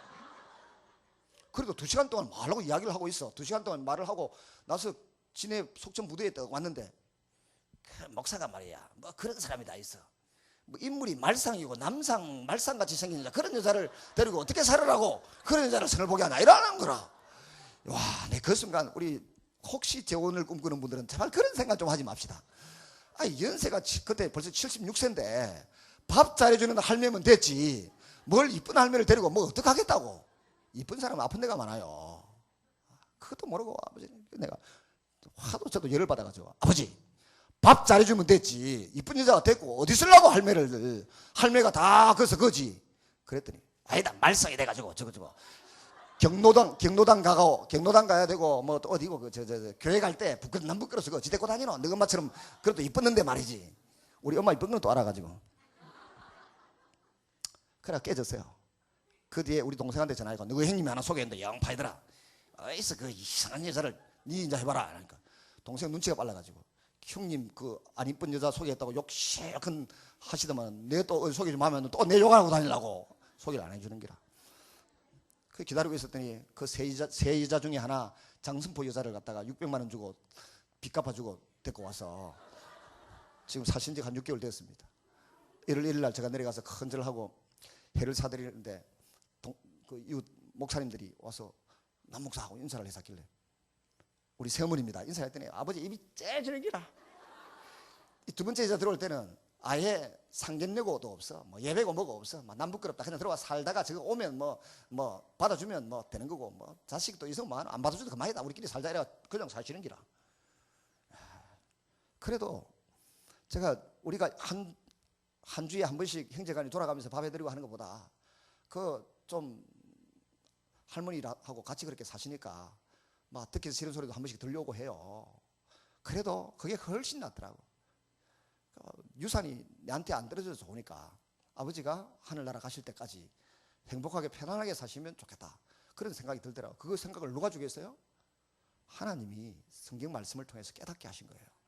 근데 같은 크리스찬들이라도 이게 안 되는 사람이 있더라고. 부산에 S교회라고 우리가 언급하는 그 한 목사님, S교회 박 목사님이 사모님 돌아가시고 3개월 만에 재혼해서, 우리보다 더 했지 뭐. 3개월 만에 재혼했는데 옛날 사모님이 약간 주책 바가지였는데 신방 데리고 같이 가면은 사모님이 주책 같은 소리를 했었어. 신방 가다가도 목사님이 사모님 따라오면 안 데리고 그냥 혼자 갔어. 그럴 정도였는데 3개월 만에 재혼한 사람, 미국 LA에 시민권이 있는 사람이고 미국 시민권이 있는 사람하고 이하여대를 나왔대. 목사님을 결혼하고 난 뒤에 나이 60이 넘은 목사님을 나비 넥타이를 매갖고 모시고 다니는 거야. 아들 목사님은 말씀을 따르니까 그분을 아버지 어머니로 부르고 잘 결혼식도 미국까지 가서 해드리고 하는데 밑에 아들 동생하고 그 다음에 여동생들은 3년 동안 아버지도 안 보고 그 새어머니도 안 봤어요. 그 이야기를 내가 전해드렸어요. 그러니까 동생들이 하는 게 이해가 되기 시작하더라. 크리스찬이라고 다 되는 게 아니에요. 성경을 배웠다고 다 되는 게 아니에요. 지식으로 알고 있다고 되는 게 아니라 성령님이 그 마음에 그 말씀을 떠오르고 그 말씀대로 살아야 되겠다고 하는 의욕을 불어 넣어주는 게 아까 에스겔서 36장 27절에 나온 것처럼 내 영이 너희에게 임하면 너희가 내 율례와 규례를 지켜 행하게 할지니라 성령님이 하시는 일입니다. 그래서 성령 없이 크리스찬 하는 것은 안고 없는 찐빵이에요. 성령 없이 여러분 신앙생활 하는 것은 고무줄 없는 팬티 입고 다니는 거 똑같아. 그러니까 교회가 뒤로 가죠. 능력이 없는 무미건조한 그리스도인이 되는 것입니다. 성령 하나님이 우리 가운데 임재하셔서 진짜 우리가 말씀만 아는 사람이 아니라 말씀의 감동을 받고 감화를 받고 믿음으로 사는 그런 하나님의 백성들이 되실 수 있기를 주의 이름으로 축원합니다. 그리고 이 성령님을 존중하면, 환영하고 존중하고 기뻐하면 어떤 일이 벌어지는가 하면, 내 말 잘 들어주는 사람, 여러분 잘 들어주니까 제가 신나가 계속 재밌는 이야기를 해드리잖아요. 앞에 재미없는 이야기를 하지만 가치 있는 이야기를 하고 그 이유는 재밌는 이야기를 하잖아요. 졸릴까 싶어가지고. 하듯이 성령님의 말씀을 존중하는 사람, 그게 뭡니까? 성령님의 말씀이 성경이지. 성경 말씀을 존중하는 사람에게 성령님이 임하시는 겁니다. 제가 봐서 말씀을 정말 이잣듯이 뒤져서 암기하고 있어요. 제가 설교를 하려고 오늘 밤새도록 해도 할 수 있어요. 원고도 없고 원고 있었죠. 저도 주일 나대비 깨알같이 다 써서 한다고요. 매주 신문에 제 설교가 크리스찬 경단 신문에 매주 실린다고요. 매주. 근데 보세요. 이제 말씀을 맺으면, 오늘 누가 우리 그 대구 출신 장로님이 그러시 이야기하시더라고요. 성경에 보면 다윗 한 사람 때문에 다윗의 가문이 복을 받았습니다. 여로보암 한 사람이 잘못해가지고 그 후손들이 나답 아들 때 대가 끊기고 죽어버립니다. 근데 열왕기상에 보면 20장 31절을 이한가, 거기 보면 그 예후에게 하나님께서 말씀하셨어요. 네가 아합의 집에, 내 마음에 있는 대로 아합의 집에 다 행하였기 때문에 내 자손이 4대까지 임금이 되리라 그랬습니다. 내 자손이 4대까지. 하나님 마음에 있는 대로 예후가 아합 집안을 처단하고 침판하고, 아합은 죽었고 이세벨 죽이고 왕자 70명을 다 죽여버렸다고 하나님 마음이 너무 흡족해가지고 너에게 4대까지 복을 주겠다, 그렇게 약속을 하셨어요. 그래서 여로보암 2세까지 4대 북쪽 이스라엘의 임금이 되지 않습니까? 유일하게 예후가 하나님 앞에 조금 인정받았던 북쪽 이스라엘의 임금입니다. 근데 이 한 사람이 잘해서 그 가게가 복을 받듯이 오늘 우리 시대에도 마찬가지예요. 오늘 아까 신흥교회 항 목사님, 그 다음에 그 쌍둥이 동생들은 육군 중장, 옛날에 천안함 사건 폭침 때문에 옷 벗은 벨 4개 따놨다가 그냥 그것 때문에 옷 벗은 항중선 장군이라고 여기 간증하고 갔다 그랬죠. 그분 행정관이 우리 창원의 세강교회 항은선 목사님이라고 계시고, 포도원교회 제일 부자 근사님이 한 분 계신데 그 10,000명 되는 교회 성도들 중에 제일 부자라. 그분이 그 아버지 장로님이 경주에 교회를 16개를 개척했대. 그 어려운 시대에. 벌써 20년 전에, 20년이 뭡니까 지금, 30년 35년 전에 그 경주 지역의 불교세가 그 교회를 16개를 개척해 세웠대요. 그러다가 성경에 있는 대로 보정을 서지 말아야 되는데 보정 섰다가 다 날려버리고 형제가 전부 꼴꼴 굶도록 아무것도 없이 거지처럼 만들어 놓고 하늘나라 가버렸어. 근데도 그 장로님이 섬겼던 그 섬김의 삶이 남아가지고 쌍둥이 형 둘, 한 사람은 신흥교회 목회 잘하는 목사님으로, 그 쌍둥이 동생은 항중선 장군으로, 그 누님은 포동교회 최고 부자인 안수 집사님 부인으로, 근사님으로, 그 세강교회는 목사님이 참 그 목사님 형제간들이 다 성품이 좋아요. 겸손하고, 그 항장군도요 선교지 가면 배낭 일반 청년들처럼 안수 집사님들처럼 막 큰 짐을 짊어지고 끙끙거리면서 가고 울고 다니고 기도. 그 항장군은 성경을 다른 사람에게 전도하려고 100번 여기다 그러죠. 기억나십니까? 이야기하던가요? 100번 성경을 300도 했어요. 성경 말씀을 존중하고 그 성경 말씀을 한 권 읽으면서 내가 이 성경을 다 읽을 때 누구누구 주님께 돌아오게 해주세요 하고 밑줄 착착 그어가면서 그 사람이 읽도록 그어가지고 준 성경이 벌써 한 10년 전에 100권이 넘었더라고요. 100권이. 그러니까 전도하는 사람이에요. 그러니까 그런 복을 줍니다. 중장으로 잘렸다고 슬퍼하고 애달아하지 마세요. 제가 편지를 보냈더니, 문자로 보냈더니 고맙습니다 하더만 그 뒤에 연락이 왔는데, 그 어느 충청도인가 전북인가 어느 대학에 경운 교수로 나가는데 한 달에 월급을, 교수 강의료를 300만 원씩 준대요. 중장이니까 중장에서 연금 주는 거마다 300만 원인데 300만 원이 넘는데, 지금 교수로 나가는데 학생들이 줄을 선대요. 막 강의실이 미어 터진대. 그분 강의가 성경만 읽어놓으니까 뭐 생각난 대로 말하면 그게 뭐 하나님 말씀이고, 생각나는 대로 여러분 묻잖아요. 제가 뭐 생각나는 대로 말하는 거라. 그러니까 막 성경을 무슨 책이든 300번을 읽어보세요. 그 도사되지. 의인에게 도사가 되고 말이지. 전문가가 되고 막 입만 벌리면 은혜가 쏟아지니까 학생들이 강의 줄을 선다는 거야. 한 달에 300만 원씩 번대요.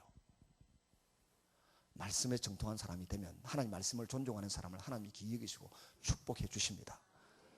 예후도 그랬고요. 그래서 우리가 부모들이 자녀들에게 너희들 공부만 해라, 스마트폰이고 이거 컴퓨터 하지 마라 할 것 없이 내가 말씀의 사람이 되고 내가 하나님께 이렇게 바르게 살면 하나님이 예후에게 4대의 복을 주고 다윗에게 내 자손만 대의 왕이 나오도록 해주겠다고 말씀하신 그대로 우리에게 우리 자녀 손들을 믿음의 명문가로 하나님 앞에 귀하게 살도록 축복해 주실 줄로 믿습니다. 그런 믿음 가지고 기도하시는 이 시간 되시기를 바랍니다. 같이 하나님 앞에 기도하겠습니다. 통성으로 기도하겠습니다. 기도하셔야 할 때 나오세요. 통성으로 기도하겠습니다. 불을 좀 꺼주시고 앞에 불만 켜주세요. 백등만 켜주세요. 사랑하시는 주님, 오늘 이 저녁에도 저희가 하나님 앞에 나와왔습니다. 저희를 불쌍히 여기시고 저희를 만나 주시옵소서. 성령님이 임하시옵소서. 성령님 오셔서 성령의 기름을 부어 주옵소서. 치유의 기름을 부어 주옵소서. 영혼이 치유되고 말씀을 받아들이는 심령을 겸손한 마음을 주시옵소서. 성령님 오셔서 육신을 만져 주시옵소서. 생각을 만져 주시옵소서. 성령님이 고치시고 치유하여 주시옵소서. 뇌졸중이 치유될지어다. 목에 디스크가 치유될지어다. 허리에 디스크가 치유될지어다. 간절히 치유될지어다. 시력이 교정되고 회복될지어다. 이명이 사라질지어다. 난청이 치유함 받을지어다. 나사렛 예수를 명하는 부인병이 사라질지어다. 종양들이 사라질지어다. 암세포는 완전히 녹아져 없어질지어다. 무릎의 통증도 사라질지어다. 근선도 사라질지어다. 무좀도 사라질지어다. 치아가 교정될지어다. 치통이 사라질지어다. 간이 치유될지어다. 당뇨가 치유될지어다. 혈압이 치유될지어다. 주님이 임하시옵소서. 심장이 치유될지어다. 예수님 이름으로 기도드리옵나이다. 아멘.